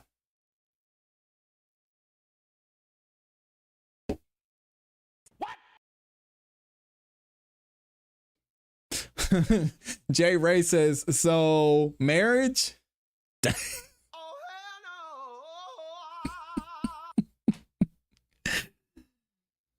Oh, come on, Jay. He said, yeah, baby, when we go on vacation. Now, I think a marriage license, maybe it allows for for certain things. But hey guys, study the law. It's very interesting. Now, I told y'all we were not done with Nancy Grace. We got Nancy Grace back up here to talk about Diddy, and it's gonna be fun because she was just straight up wrong. She was just straight up wrong. If y'all haven't yet, please make sure you like the video. There's over 1,000 of y'all in here. Please like the video if you haven't yet. And we're going to go ahead and get into it. So obviously during this panel, Nancy Grace has been a part of this series with TMZ for a while when it comes to the Diddy trial. And Harvey, thank God, had to bring Nancy Grace up here and had to give Joe Tacopina, my guy, another chance to just absolutely cook her, and deservingly so, because she was so loud and wrong about this case. Didn't see it from the jury's perspective, and that's why she's in the position that she's in. Let's hear what she has to say. Hold on to your seats. This is going to be fun. Brian Andrews, our TMZ producer, was in the courtroom for most of the trial. Brian, what was the reaction like? Shout out to Brian. We're going to skip ahead, though. Lots of twists and turns. Okay, well, the person I want to hear from, who we have talked to many times, is Nancy Grace. And sorry, I'm gonna bow out and let you and Nancy and Co take it from here. Thank you so much. Thanks, Ebony. Appreciate it. Nancy. Ebony said, Nancy? Did you see it coming? No, I did not see it coming. I believed Cassie Ventura completely. I felt that there was a good cross-exam of her, especially as it relates to Tex. But having dealt with battered women, oh my God, horribly battered women to the point where it is a felony by the time I would get a hold of it, and having dealt with aggravated assault and violent rapes for my entire legal career, here we go. I understood. I don't think that the jury understood, and that's not the jury's fault. I don't think they got the concept of how when women are domestic abuse victims, and I hate to even say domestic abuse because it sounds like a Hallmark movie, all cozy and domestic, right? It's not. It's horrible. It's like the photos that you're not showing right now, by the way, of Cassie with a fat lip, Cassie with a gash over her eye where she had to have plastic surgery.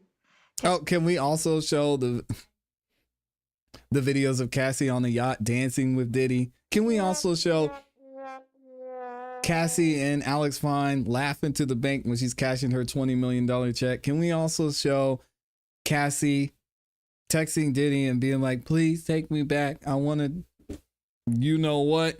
Hey, yo. Can we show all of that?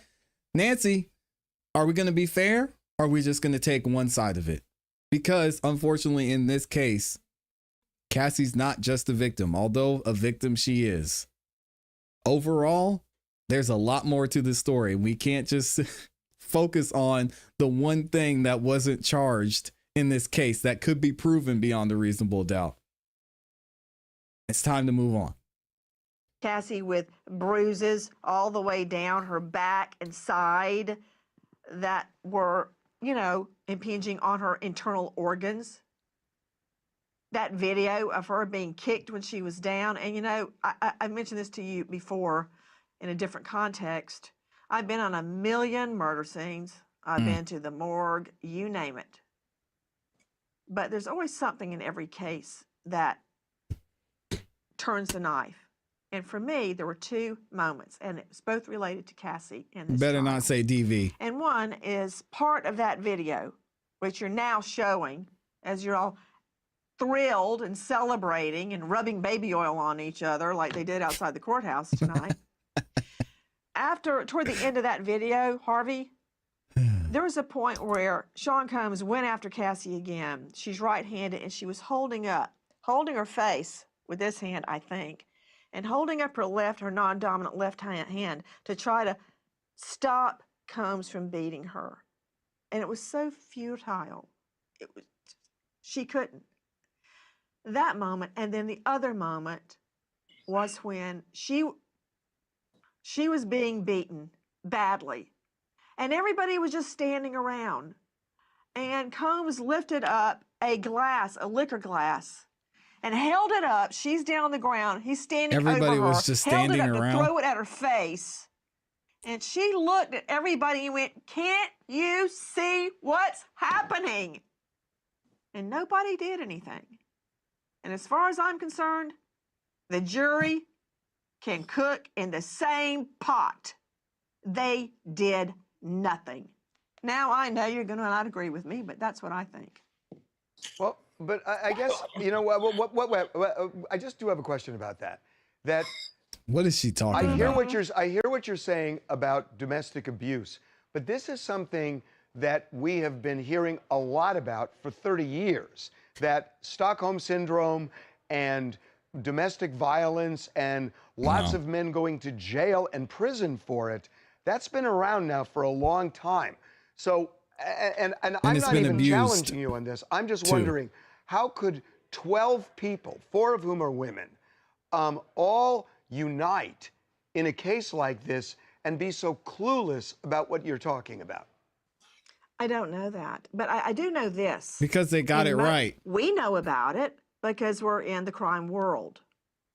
Regular people, and they can be brilliant, like the one juror is a PhD in microbiology or something like that.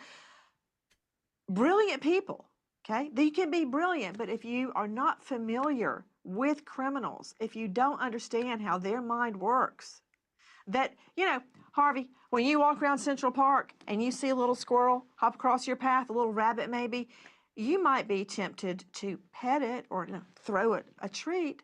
Is your instinct to grab it and tear its neck out with your teeth? No, because you don't think like an animal. You have a conscience, or at least I think you do. Thank you. So my point is, why does she insult people for no reason? Like we think. And I know everybody's going to get all crazy about this, but Combs does not care about these people. He doesn't care about the people outside the courthouse that were chanting and screaming and celebrating and squirting baby oil. Can I ask y'all a question? I've been meaning to ask this. At what point did Diddy start putting his hands on Cassie? What does the evidence show? Was it day 1?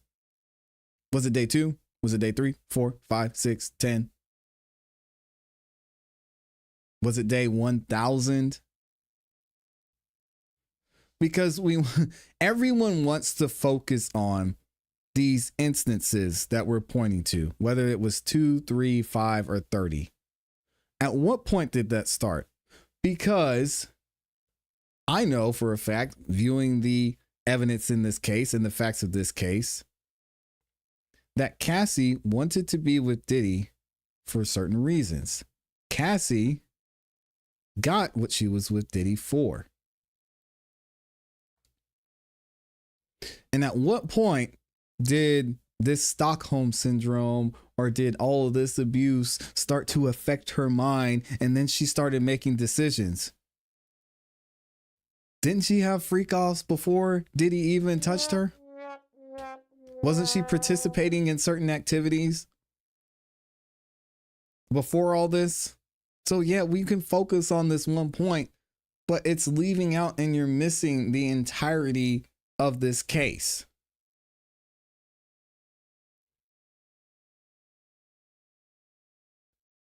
It's wrong. On each other and celebrating. They mean nothing to him. Nothing. They are pawns in his game, just like these women were.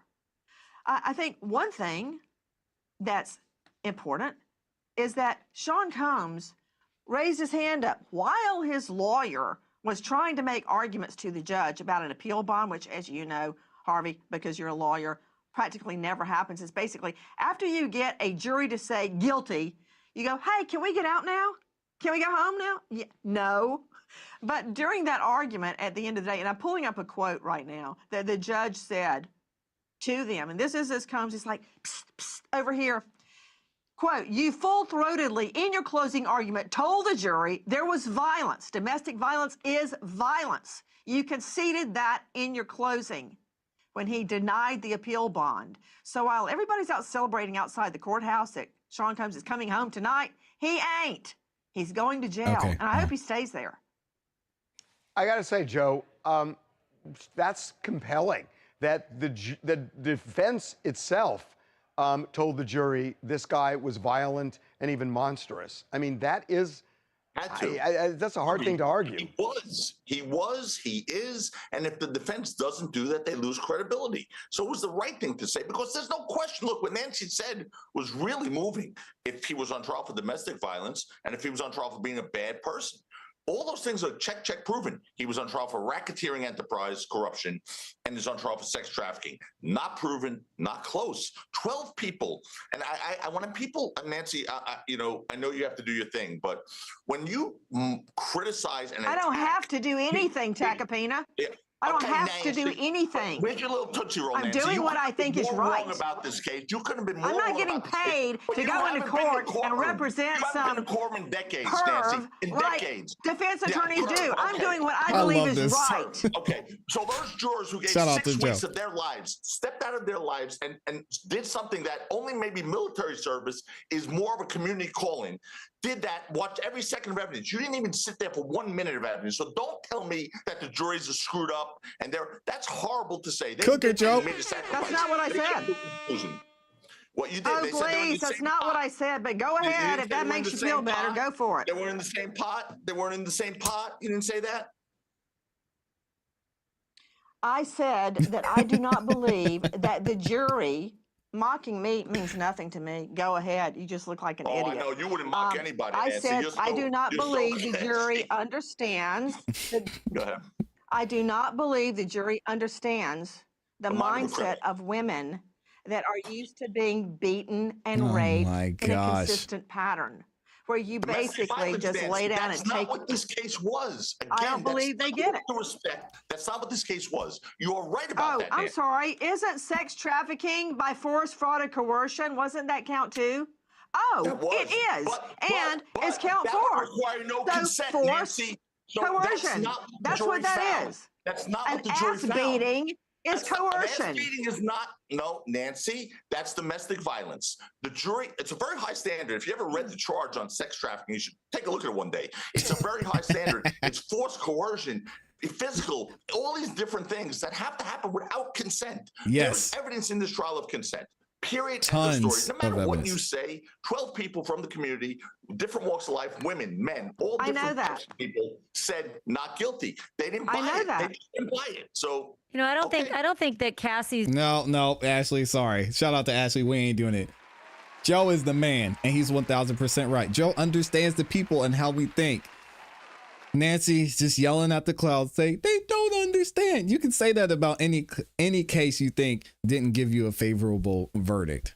The jury understood the assignment. They saw the evidence, as Joe said. For 6 weeks, they sat there. They watched the video. Guys, they have seen more than Nancy has said.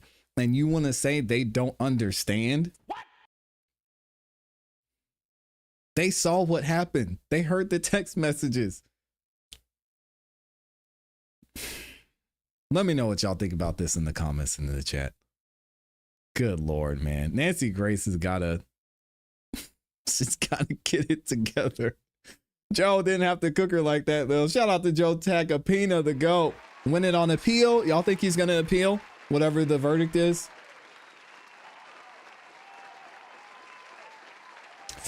I don't know. We got a couple of y'all that sent in some super chats. Let me read these. Shout out to Christ Records in the building with the 2 bomb. Says Cassie was being for RICO/drug distribution. She should have been charged. And just in case y'all were wondering, Diddy and Cassie allegedly started dating in 2005.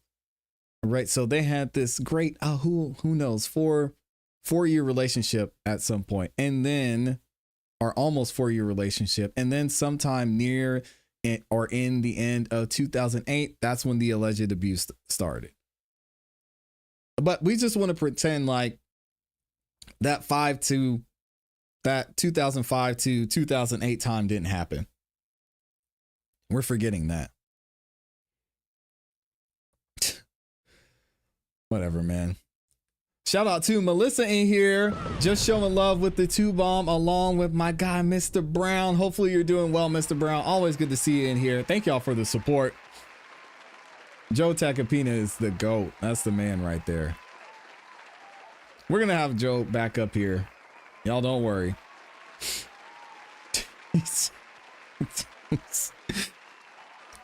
So what do y'all make of those? Oh, I know what you guys are going to say. I know what you're going to say. You're going to say, oh, well, he was grooming her during that time.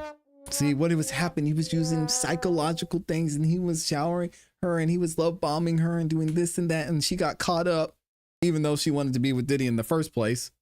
She left another dude to be with him. And then what happened, that's when the abuse came out, and then he just is Stockholm Syndrome, and oh, Cassie. Oh. Cassie was definitely a co-defendant. Yeah. Nancy always has a problem when someone always calls her out. I smell narcissist. I think Nancy's just dramatic. That's called regret. Oof. Dang. Shout out to Jay. I might agree with her in general, but it's really hard to agree with anything that comes out of her face. Joe be killing prosecutors. He's a hyper Brian Steele. Joe and Brian Steele are definitely on my Mount Rushmore of attorneys. That's for sure. What we're seeing more and more from mainstream media is disturbing. They go for a narrative that has zero to do with the laws. And guys, that's why platforms like this are important, because the people actually have a voice.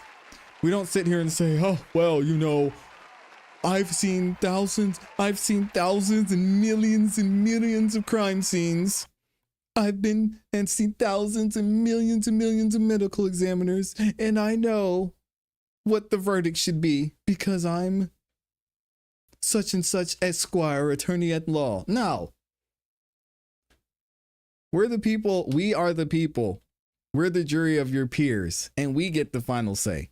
And we don't have to go to medical examiner's office. We don't have to go to Harvard Law School. We don't have to go to Brown. We don't have to try thousands of cases. We have to use our mind, our experience, or our common sense. That's it. So that's why these platforms are so important, because, and I honestly, guys, I think we're helping a lot of these attorneys. I think more attorneys should be watching shows like this. I think more attorneys should be participating in conversations like this, because not only would it be a good opportunity for them to educate the public, but they will really get to see how people who are going to be seated on the jury and can look at things objectively would think. They get to see the comments from the people who are on one side and say, burn this man down. I don't care what the evidence shows. They can see people on the other side that say, no, I don't care what he did. He's not guilty. And then you have us in the middle, to where we look at the evidence that's been presented. We have level heads, a wealth of experience in life, and we say, okay, let's look at this and actually see what was going on. So I think we're doing a great service to the legal community. Maybe some things will change because of it. Maybe. Nancy and Ashley are so emotionally upset. Do they have something personal to share with us? I just think, as we see from certain types of people, it's sometimes you just want to be right, and you have to be right. So I don't know. Stand by as the law permits. So go ahead, Harvey. All right, so let's get into this last topic from this segment, and then we've got a couple other things we're going to cover. Let me see what we have here. Okay, here we go. And Amy, of course, she's about to cook Cassie again. I don't know why she makes me do. I got to stop talking about Cassie. Amy, she cannot. She can't help herself. She can't help it. Cassie wasn't a victim. Oh. Because she stayed with Diddy for over a decade. She lived in luxury, traveled, partied, excuse me, and had opportunities. She didn't publicly cry foul until long after the relationship ended. She allegedly participated in some of the dark behavior being exposed now. She could have walked away and didn't. Oh, Nancy Grace is going to say, don't understand victims. The other side, but here's what it makes it more complicated than it looks. Ooh. Power does not equal consent. Diddy wasn't just her boyfriend. He was her boss, mentor, producer, and gatekeeper. Yeah, I agree. She was an employee. And I mean, Diddy's Diddy. I would love to, I got to ask Joe about this when we get him up here. I got to ask Joe about that power dynamic and that coercion part, because just Diddy being who Diddy is, it seems like coercion is already going to be there. If Diddy walks by you and says, hey, even before all this, it says, hey, can I borrow a couple dollars? And say no. This is Diddy. You're going to be like, oh, yeah, sure. Sure, Mr. Combs, whatever you need. Hey, can I borrow your car? Uh-huh. Yeah, whatever you need, Mr. Combs. Like, he doesn't have to say anything. I don't believe in power dynamics. You can quit your job. Well, I would be with you. Most people don't feel that way, though. She was a willing participant, and Cassie had plenty of family, friends, and money to leave. She lived in her own apartment. Diddy paid, but she stayed. I'm not giving Diddy nothing. I don't care who he is. I'd be like, me too. I'd be like, I'm good. I love them two women are upset, egg in their face. Yeah, they're just mad they're wrong. I don't think they're truly, well, I won't say that. I don't know them like that, but it is what it is. So let me go ahead and we're going to do this. It has been alleged in this that the jury got it wrong. You guys heard from Nancy Grace in videos that we've covered, and she says the jury was just wrong. She said they don't understand. Ashley said the same thing. They don't understand the jury. They didn't get it when it comes to this Diddy trial and the Diddy verdict. Well, now there's going to be a back and forth, and we're going to have a conversation about, did the jury actually get it wrong? I believe they got it right. You guys have seen the videos we've done here. You saw us covering the trial live and saw the reasons why. Let's see what the legal experts have to say. Yeah, I mean, Ashley, Nancy is committed to this position that this jury got it wrong. I want to hear from you. These are 12 people, and from the jury questionnaire, I haven't talked to any of them, but they seem reasonably smart to very smart, actually, and diverse. And I think that's a point. There are men and women, mixed races, yet it seems like in an hour they corralled 11 onto one side. That's the way it feels to me, based on what we now know. Yeah. How could 11 people with that kind of diversity, who seem reasonably smart, get it so wrong the way you're kind of describing? Yeah, I got you. I will say this about jury verdicts and court resolution. Just because one side of the courtroom doesn't like the outcome doesn't mean that there wasn't justice. Sometimes justice doesn't look great. So I will never say that justice wasn't done. I will say I disagreed with what the jury found. I was able to look very clearly and see the evidence matching up with the jury instructions and the verdict form. Joe, don't interrupt me because I know you're going to tell me I'm wrong, but I'm just going to tell you how I feel, my dear. Tell her she's wrong, and that Joe. Is that I think there might be a generational issue here. I'm trying to remember the ages of everybody on the jury, but I know. No, they were older. Stop it. Shout out to my guy, the lead attorney. The lead attorney did a video on this. And guess what the lead attorney said? The lead attorney said, before we found out what the jury makeup was going to be, he said, if the jury looks like this, this, and this, and this, it's not going to be good for Diddy. Well, the lead attorney unknowingly actually predicted what the jury was going to look like. And the majority of the jury is exactly what the lead attorney said he didn't want. Now, with that being said, the lead attorney was someone with all that experience, said it's not going to be good for Diddy because of the nature of this case. Then you see the case play out. The evidence is presented. This jury that wasn't an ideal jury looks at everything and still says, this man's not guilty of RICO. This man is not guilty of trafficking.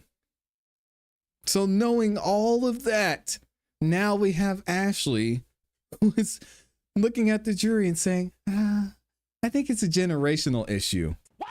You think 50-year-olds were out there having freak offs?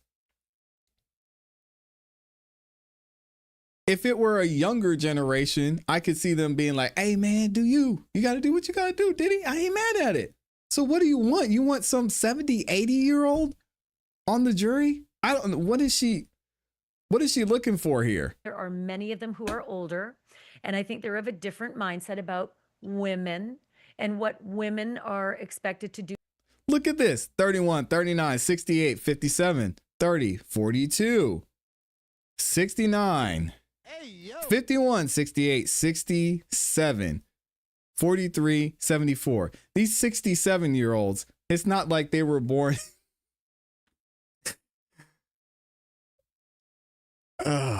This is such a dumb take. And I hope Joe cooks this lady. Would not do. I'm sad that the prosecutor's closing, where they said, but there are women on the jury, Ashley. You can't ignore that there were 4 women on the jury, and they all voted the same way. I'm talking about generations. Generational. Well, one is 30. One is 30. It goes 30 to 70. It's a stupid take. 40 or under. Half the jury was 40 or under. 2 in there, 41, 42. What I'd like to tell you is that when there is a different generation, and they're very persuasive, many of the younger generation follow along with that as well until they don't. I brought up the example earlier that it's been within my lifetime, Nancy, it's been within your lifetime that you couldn't rape your wife. Legally, you couldn't rape your wife. You used to be able to beat your wife with a switch as long as it wasn't thicker than your thumb. Rule of thumb, little known fact. Nice. So we evolve. We evolve as a society to realize, oh, you can rape prostitutes. Oh my God, I didn't know you could rape prostitutes. You can. You can rape prostitutes and you can rape your wife, and it is illegal. But in my lifetime, nobody thought that early on, and we have evolved. I believe that we eventually will evolve to realize this is you can such a sex bad traffic take. your girlfriend. She can say no at some point, and then Guys, oh my God. Do you hear this? I'm not going to go into feminism and my body, my choice thing. Guys, this is a woman who is going to be talking to the next generation about this. Do you hear what she just said? If you're a dude and you're a single guy out there, hey, good luck. Good luck. I'm going to rewind this again, and I want the fellas to listen specifically to what this woman is saying she believes. Listen very carefully, guys. you couldn't rape your wife. You used to be able to beat your wife with a switch as long as it wasn't thicker than your thumb. Rule of thumb, little known fact. So we evolve. We evolve as a society to realize, oh, you can rape prostitutes. Oh my God, I didn't know you could rape prostitutes. You can. You can rape prostitutes and you can rape your wife, and it is illegal. But in my lifetime, nobody thought that early on, and we have evolved. I believe that we eventually will evolve to realize you can sex traffic your girlfriend. She can say no at some point, and then it actually is illegal that one time. Even if she said yes 6 times before. Oh my God. Jeez. She can say no at some point, even if she said yes 6 times before. I'm not going to argue the law. I'm not going to argue consent, because consent is an absolute disaster when it comes to the legal field. Fellas, if you are listening to this, please be careful. Because this is how many people think. This is why ClassE got $20 million from Diddy. This is why several other people are going to get $20 million from Diddy. This is why so many careers of people that don't get talked about have been absolutely ruined. Aziz Ansari. We have the lacrosse team. We have football players participating in adult activities. And because of this movement, because of this mindset, accusations come out. Lives and careers are ruined, and this is scary, man. I'm gonna pray for y'all. Little known fact. So we I'm staying evolve. inside. We evolve as a society to realize, oh, you can rape prostitutes. Oh my God, I didn't know you could rape prostitutes. You can. Sheesh. You can rape prostitutes and you can rape your wife, and it is illegal. But in my lifetime, Nobody thought that early on, and we have evolved. I believe that we eventually will evolve to realize you can sex traffic your girlfriend. She can say no at some point, and then it actually is illegal that one time, even if she said yes 6 times before, 8 times, 20 times before. The jury because Maureen Comey brought that up in her closing argument. She said just consent is not forever, but it seems like the jury, it at least created that doubt that Joe was talking about in their mind that there were so many times that they did consent, and the other part of this is that that video that they saw, the freak-off videos, probably had a really big impact on them. Totally, that Charles. It was hard for them to say that these were not people who were willing participants and who were also, I think, certainly in the case of Jane, it hurt with the jury that she is still getting compensation from Diddy. That I he's think it's the paying Bill for, Maher so- effect. Okay, I really do. I think it's the Bill Maher effect. It behooves you ladies to move along and just get on out of that relationship. And I think what I argued with Bill Maher is you don't know what it's like to be beaten into submission. You don't know what it's like to be traumatized and have trauma bonds. These are things that I don't think a lot of people understand yet. They are starting to. More people will. And as we evolve as a society, I believe more people will understand that. But I don't think it behooves ClassE to move along, sister, because he chases her down when she goes to parties and brings her back by the hair. So, and then he goes after her parents and tells her parents, give me 20,000 or else, these sorts of things. So I just feel like, I think generationally, there are those of a certain generation who still believe that you can't traffic your girlfriend. And I think that as we move along in society, we will start to realize you really can, and that it doesn't behoove the women to move along. These are crimes being committed against them. Final thing. Yeah, and I don't think anybody's saying that.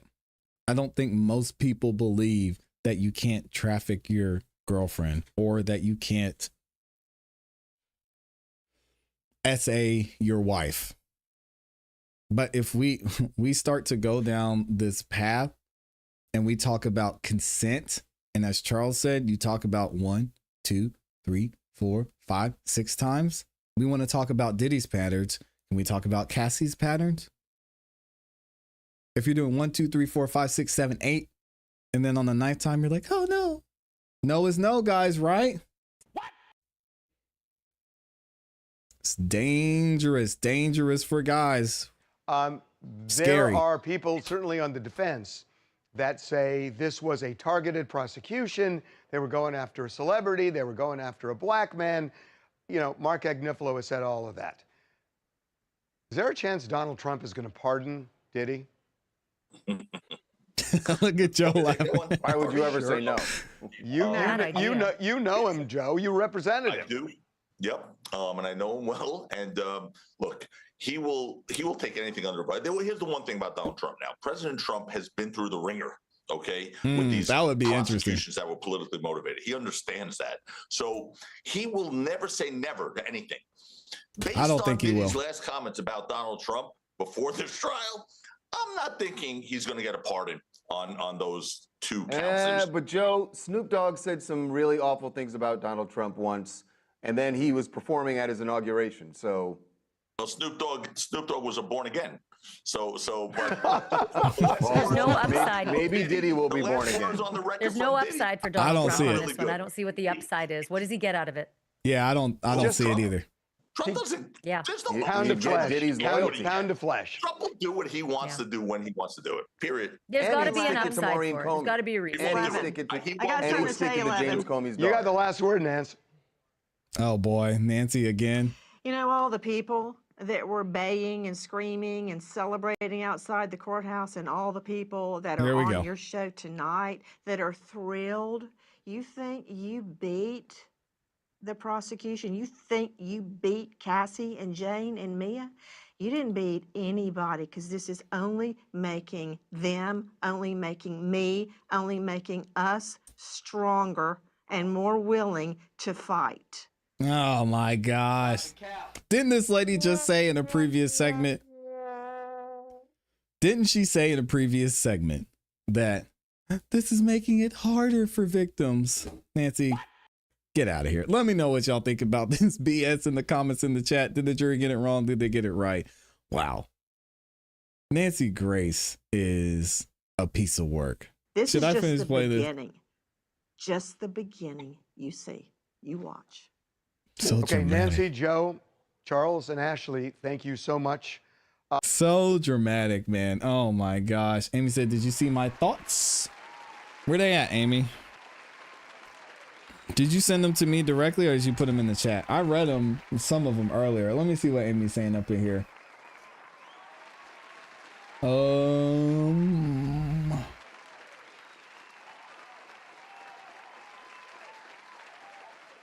Let me see. Oh, okay, here we go. Let's keep it real. You don't look like a hostage on those yachts. You look like a co-executive producer in the fantasy. You weren't crying for help when you were front row at Fashion Week. You were riding that bad boy lifestyle and riding that bad boy. Hey, yo. Just saying. Until it ran out of gas.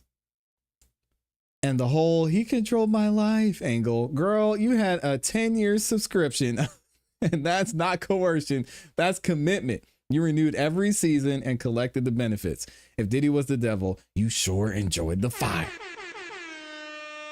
Now you want to step forward as a martyr of manipulation. Nah, you helped build that empire. You were part of the machine. You weren't powerless. You were protected by it. You weren't a victim. You were an insider. Don't try to flip the script. Now that the lights are off and the check stopped clearing, was that 20 mil spent already? Cassie, go sit down. You know, we've talked about Cassie retaliating. We've talked about Cassie not getting what she wanted from Diddy. She wanted marriage. She wanted the kid. She wanted to be the first lady of Bad Boy, right? And this point that Amy makes is interesting. And I hear this a lot. Amy knows. I've heard it recently. Now you want to step forward as a martyr of manipulation. Nah, you helped build that empire. Think about that for a second. The lawsuit in itself could be Cassie's way of getting a piece of Diddy's empire. Not her purely just getting back at Diddy for all the stuff he did, not getting back at Diddy because he didn't marry her, because he didn't give her a child. This could be her way of collecting what maybe she feel like she rightfully owed, or she was rightfully owed. I mean, Amy's saying it here. She helped build the empire. If Cassie feels that way, then maybe she feels like she deserved to get a piece of that. And Diddy said, I'm not giving you anything. You didn't do anything. Like Amy said. Amy said it in the chat, Cassie. You were riding on yachts. You were benefiting while you were there. Now you're gone. And that was it. She felt that she built it and she needed a percentage. And the way she got it was through a civil lawsuit. Dang. Oh, she said I meant read my status on X. Oh my goodness. Okay. What did she say?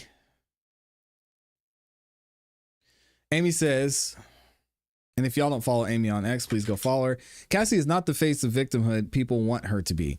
Let's call it what it is. She wasn't some powerless, naive girl lost in the industry. She was calculated, connected, and completely aware of the world she was moving in. She stayed with Diddy for over a decade, not under chains, but under Chanel.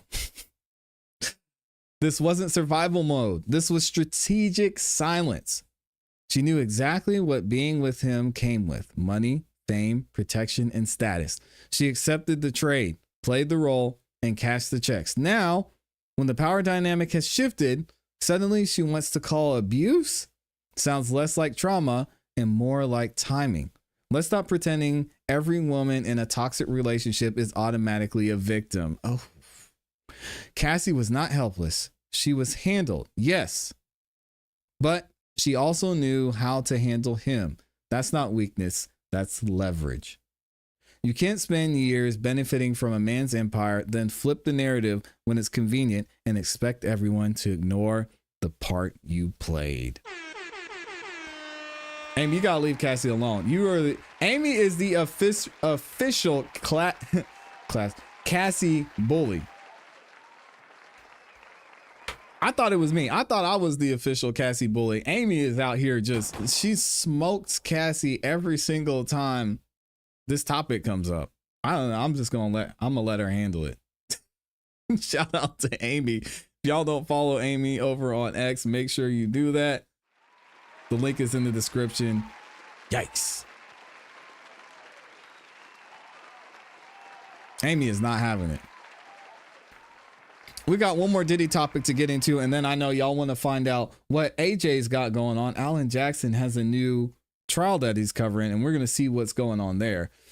All right, but first, let's find out what the good Judge Mathis had to say about this. He made his own ruling here. For some reason, this isn't loading, so let me try and do it this way, and hopefully it'll load and play.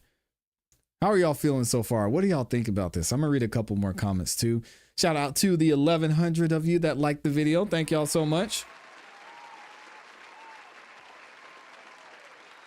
Amy, keep cooking. Yeah, go ahead. Cook Cassie. She deserved it. Amy says, sorry, not sorry. This trial didn't interest me. Rich people and their fantasies, they only end up in two places, jail or death. They always end up with death. Every time. I don't need no smoke. You know I follow you. Okay. And shout out to Amy. I wonder if she had to pay taxes on that money. Good question. I don't know that, actually. Cassie don't believe in or must know anything about recouping in the music industry. Man, Elijah, if that's the case, Cassie's got a long way to go. She needs to put about 17 more albums if she's going to recoup 20 million. What? Cassie probably hasn't even made a couple million off of her music career. Not even acting, maybe, because what was she in? What movie was she in? Like Step Up 2 or something? I don't know. And then shout out to Slim Life New Jersey in here with the microphone dropping the 2-ball. There's no way Cassie has earned $2 million her entire career. I would be shocked. I feel bad for the sheets in them hotel rooms and for whoever had to clean them. Oh, gosh. Cassie was just as involved as Diddy. Yep, that's absolutely true. So now that this trial has come to an end, and we're hearing more reactions from everyone in the community when it comes to Diddy and what's going to happen moving forward in the sentencing, we actually have some information from a former judge, a celebrity judge, Judge Mathis, and what he thinks is going to happen and what possibly should happen with Diddy's sentencing. All right, so let's see what he has to say here. I'm actually going to play the video first. Let's go. I want to know what you think about the outcome of the trial and the not guilty verdict for the RICO and the sex trafficking. Well, I never thought there was a RICO case that they could present and win. Sex trafficking, that was questionable to me. I quite frankly didn't think it was sex trafficking, which the essence of is taking a woman by force or coercion to do something she otherwise wouldn't want to do, and doing it across state lines if it's federal. So I think that conviction was fair. On the other hand, I believe that the fairness should also indicate fair sentencing, and that's what we are looking to see what happens. And I just think the judge should consider the case and the conviction as he would anyone else, and that means first-time offenders 21 to 27 months, whether he does it concurrently, the two convictions, or consecutively. That's his prerogative, because yes, is he dangerous to the community? I'm not sure at this point. Would he have gone after the witnesses? I don't know if he's learned his lesson. But what I also do know is that he needs help. Let's not overlook that. He needs help. Otherwise, he's going to do it again. I think they overcharged him. I think they overcharged him based on what we've seen and with our own eyes. And that's why much my compassion goes toward what I saw with my own eyes, and that being Cassie being dragged and beaten. So I think that was the reason, is because it was so explosive, what was seen by the media and by the public, and so they acted accordingly. But you got to know that the federal government, they're about winning cases, and they throw the garbage can at you and see what's left with the jury. Trump has mentioned that he said this was a is garbage open case to considering pardoning Diddy. What do you think about that? Do you think he should, or do you think Diddy should serve his time? I think he should serve his time, however short it is. On the other hand, Trump, I don't think he'll do it before the midterm elections because he has to satisfy those Republican women. He has to account to them for his decision making as it relates to the next congressional election. Now, perhaps after that, meaning 3 years from now or last act leaving office, that's a possibility for sure. A lot of people, they stayed silent throughout the trial, and now more people are coming out and, speaking up for Diddy. What are your thoughts on that? I've seen a few different people today speak out who haven't spoken before. And I'm curious what you think about that. Well, I suggested that his loved ones should be allowed to come and show comfort. I've heard murders cases when I was a sitting judge in Detroit. You always had the family come in and the close friends. They sit in even if they knew that the defendant, their relative and loved one, had committed the crimes. I think now they're jumping on the bandwagon. Perhaps they didn't have the courage to state what I stated. Yep, they don't. And shout out to Judge Mathis. He's exactly right. He got overcharged. There was no trafficking, definitely no RICO. And we'll see. We'll see if this judge is going to be pretty gracious to Diddy or not. I don't know. I really want to know what y'all think about this because we've been back and forth. We've got the poll in the chat and I asked you guys what you think the sentencing is going to be. It looks like it's tied. 12% of you said it's going to be 10 years minus the time served. Some of you think it's just going to be a straight 10 years. And then other of you, let's see, 27% of you said 5 years with 5 to 10 years with 5 on probation. And then the large majority of you, nearly 50% of you, said he's going to serve 5 years minus the time served. So let me know what y'all think about that in the comments and in the chat.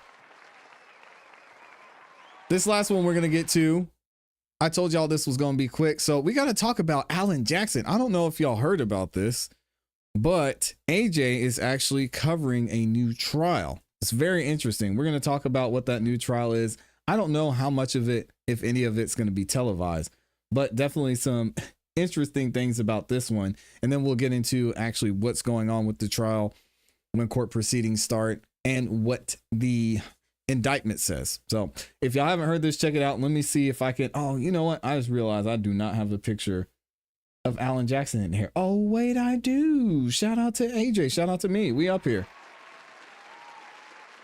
Let me see what y'all are saying in the chat.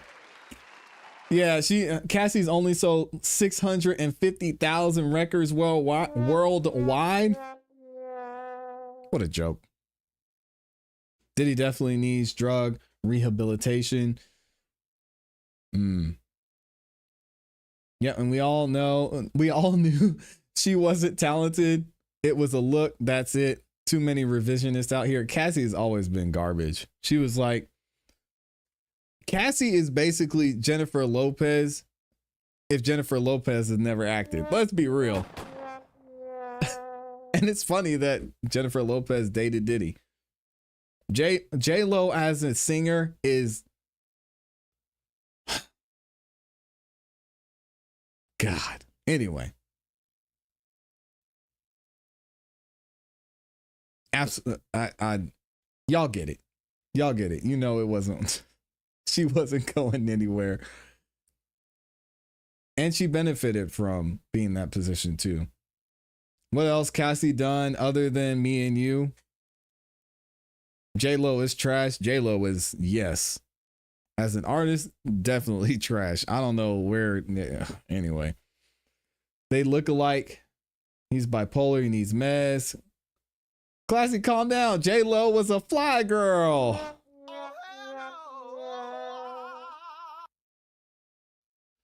Let's not do CPE. Let's not do this. ClassE, that's a spot on assessment. He wanted to recreate J-Lo.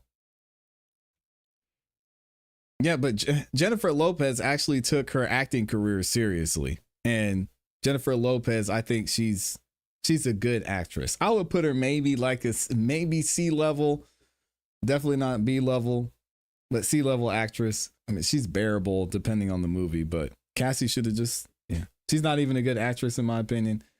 I agree. All right, let's get into this last one. So we have some shocking news. Not really shocking because prosecutors and attorneys, they do what they do. It's their job to represent, right? So what we have here is Alan Jackson is actually already on a new case. We're going to learn some more about the case. We're going to hear from Alan Jackson and see what part he's going to play in this entire trial and what actually the charges are against the person in this case. So if y'all haven't heard about it, check it out. We're going to listen to this video from Eyewitness News 7. Let's go. Charged with the murder and the deaths of 4 Pepperdine University students appeared in court today. It is the first time our cameras were allowed in, and as Eyewitness News reporter Leo Starworth reports, family and friends of the victims showed up at the Van Nuys courthouse. Eyewitness News with an exclusive first-hand look at 23-year-old Fraser Michael Bowman in court for arraignment, which was continued this morning in a Van Nuys criminal courtroom. Bowman charged with murder, vehicular manslaughter, and a multitude of other charges stemming from an October 17, 2023 crash, leaving 4 Pepperdine students dead. This is crazy. The matter is here for arraignment, not guilty, denying any and all special allegations and charges. Bowman's attorney, Alan Jackson, weighing in, asking the judge to postpone the arraignment, given AJ. he recently became Bowman's new attorney. Your Honor, before the entry of a not guilty plea, which is what we expect, obviously, I would ask the court for one continuance of the arraignment. We have just been brought on the case as of the last about 48 hours. Our appellate specialist needs about 30 extra days. Bowman is accused of crashing into several parked vehicles while speeding on Pacific Coast Highway in Malibu on that tragic day in 2023, killing 4 Pepperdine University sorority sisters. This morning, the victim's family in court to see the man accused of killing their loved ones. Bowman's attorney asking for the arraignment to be postponed until August. So if we could have an August date, the beginning of August, 30 days from now, which I think is very interesting. 6th on a Wednesday. The judge granting the request soon after. Bowman, who remains free on bail, left the courthouse with family and friends. Folks, with ABC, can we, anyone willing to say a few words? No, thank you. Moments later, family and friends of the victims filed out of the courthouse. We're over here if you girls want to say something. We're with ABC. I'm all right, thank you. All right, thank you. Again, Bowman is due back in court in early August to be arraigned. In Van Nuys, Leo Starworth, ABC 7 Eyewitness News. Yeah, and I see y'all are saying you want to learn more about this case. Don't worry. I'm going to give you the background, and we're actually going to go into the statement or the press conference that the DA's office did about this specific case and see what's going on, what's going to happen during the trial, and what evidence they already have. All right. But we got another video I wanted to play for you guys talking a little bit more about what's going on and maybe why Alan Jackson's taking over. This morning in a Van Nuys criminal courtroom, Bowman charged with murder, vehicular manslaughter, and a multitude of other charges stemming from an October 17, 2023 crash, leaving 4 Pepperdine students dead. Oh, actually, no, this is the wrong video. I got it right here. So let's go ahead and get into the DA's office talking about what the charges are, what's going on with this case, what evidence they already have, and that'll make more sense to you guys. Here we go. First of all, I want to thank the Sheriff's Department for the very quick and very thorough investigation in this case. These cases are complicated. They require a lot of work. Let me know if the sound is good, guys. Level of commitment to doing the work that we require in order to be able to move with our prosecution is praiseworthy. I want to thank you. I want to thank our people and our prosecutors involved in the case. Again, This is a case that I think everyone from the very beginning recognized the import and how critical it was that we get it right and we get it right immediately. And I have to tell you that before I get into the details of this case, I think that collectively as a community, we need to begin to think about driving in safety. We have seen a tremendous uptick nationally in the level of traffic-related death in our country. Well, that's not good. People driving at speeds that, quite frankly, were very uncommon years ago. I understand that the vehicles are faster, they're quieter, but that is no excuse. Just about 2 weeks ago, we lost 2 members of our family in another tragic collision where an individual was going over 100 miles an hour. Wow, that's crazy. What's going on in LA? And here, in this particular incident, we lost 4 young people with a complete life ahead of them for really no reason other than complete and reckless disregard for the life of others. So, Neon Ralston, Peyton Stewart, Deslin Williams, and Asha Ware were seniors at Pepperdine, and they were minding their own business, just being in the neighborhood where their school is, and they lost their life unnecessarily. For those reasons, we're here today to announce that we're charging Fraser Michael Bond of Malibu with 4 counts of murder and 4 counts of gross vehicular manslaughter. That's just some big charges. He is being held on $4 million of bail. Goodness. On October 17th at around 8:30 p.m., Mr. Bond was allegedly speeding at speeds of 104 miles an hour on a 45-mile-an-hour zone on PCH when he lost control of his BMW. He allegedly crashed into a parked car before crashing into 4 pedestrians standing together on the side of the roadway. All of the young women died at the scene. The investigation revealed that the defendant knew his actions were dangerous to human life and deliberately acted with conscious disregard for human life, committing 4 counts of implied malice murder in this case.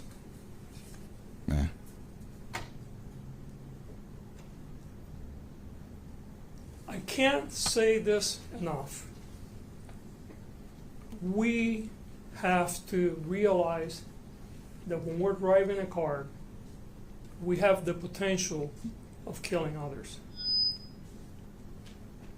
When we're driving at 100 plus miles an hour on a 45 mile per hour zone, the only reasonable conclusion that could arrive out of that behavior is harming others.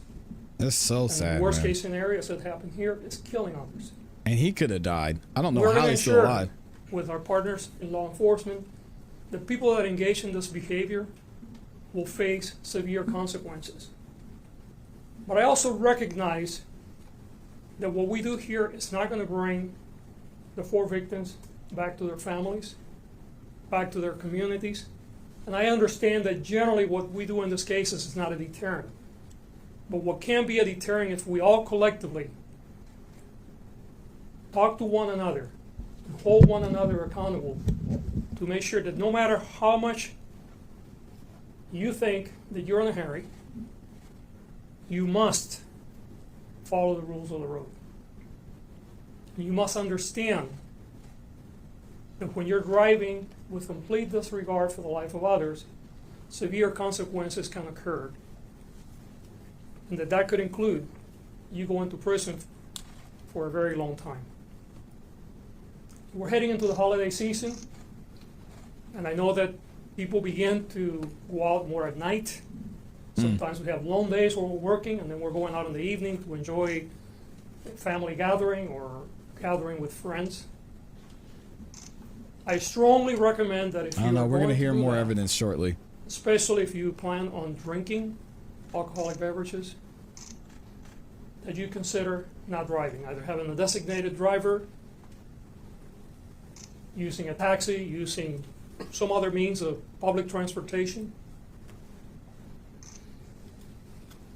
I want us to collectively as a community think about the harm that we can cause by just a few seconds of disregarding the safety of others. We continuously see not only Yes, people this trial driving is coming very up. fast, not only driving under the influence of narcotics and alcohol, but also distracted driving, texting, talking. And I truly believe that the only way that we can abate this problem is we all begin to hold one another responsible. And that means when you're a passenger in the car, if your friend or family member is going too fast or not paying attention, is telling them. That means talking to your kids, talking to your other members of your family, to your friends, and that means holding each other responsible. Yeah, so I don't think that he was intoxicated, but this is still a super sad story. AJ's gonna do AJ things. We'll have to wait and see. Y'all let me know if you want me to cover this, trial. Let me know in the comments in the chat if y'all want to see this covered, you want to see what happens, if you just want to see Alan back in action, Action Jackson back in action. I can't say that 5 times fast. Either way, let me know what y'all think about this in the comments and in the chat. Wow. That's going to be an interesting one. I'm trying to find more information about the facts of the case. The DA gave some of what happened, but I don't believe the driver was intoxicated. But if y'all want to see it, then we may be able to cover it here. So let me know what y'all think. All right, I've held y'all hostage for long enough, and you know Amy's over there dying for lunchtime. So I want to say a major thank you to everyone that liked the video in here. Thank you to all 1,100 of you that hit the like button. If you haven't yet, please make sure you like the video on your way out. Subscribe, hit the notification bell so you don't miss any time that we go live. Also, big shout out and thank you to everyone that went the extra mile and supported by sending in super chats. Les Cleaver, my guy, Slim Life, Perfect Peace, CPE was in here as well. We got Ricardo Mitchell was in here. JP, my guy. Christ Records was in the building. Melissa, Mr. Brown, and of course, my awesome, amazing Amy, always showing up and showing out. I hope y'all have a great rest of your day. If you want to hang out with us tonight, make sure you tap into the show tonight, 8 p.m. Eastern Standard Time. As always, you know what to do. Keep growing, keep pushing, keep it classy. We gone. Peace.